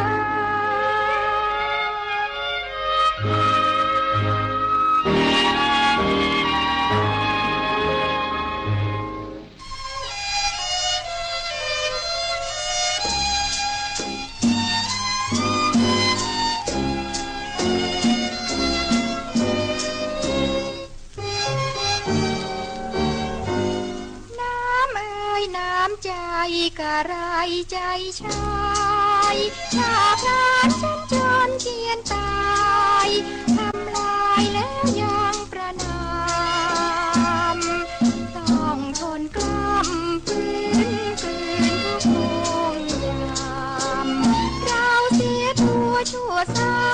ำเพราะความมีใจเบารู้ตัวว่าพลาดก็สายเสียแล้วความรักล้ำนอกแนวขาดแล้วก็จนใจ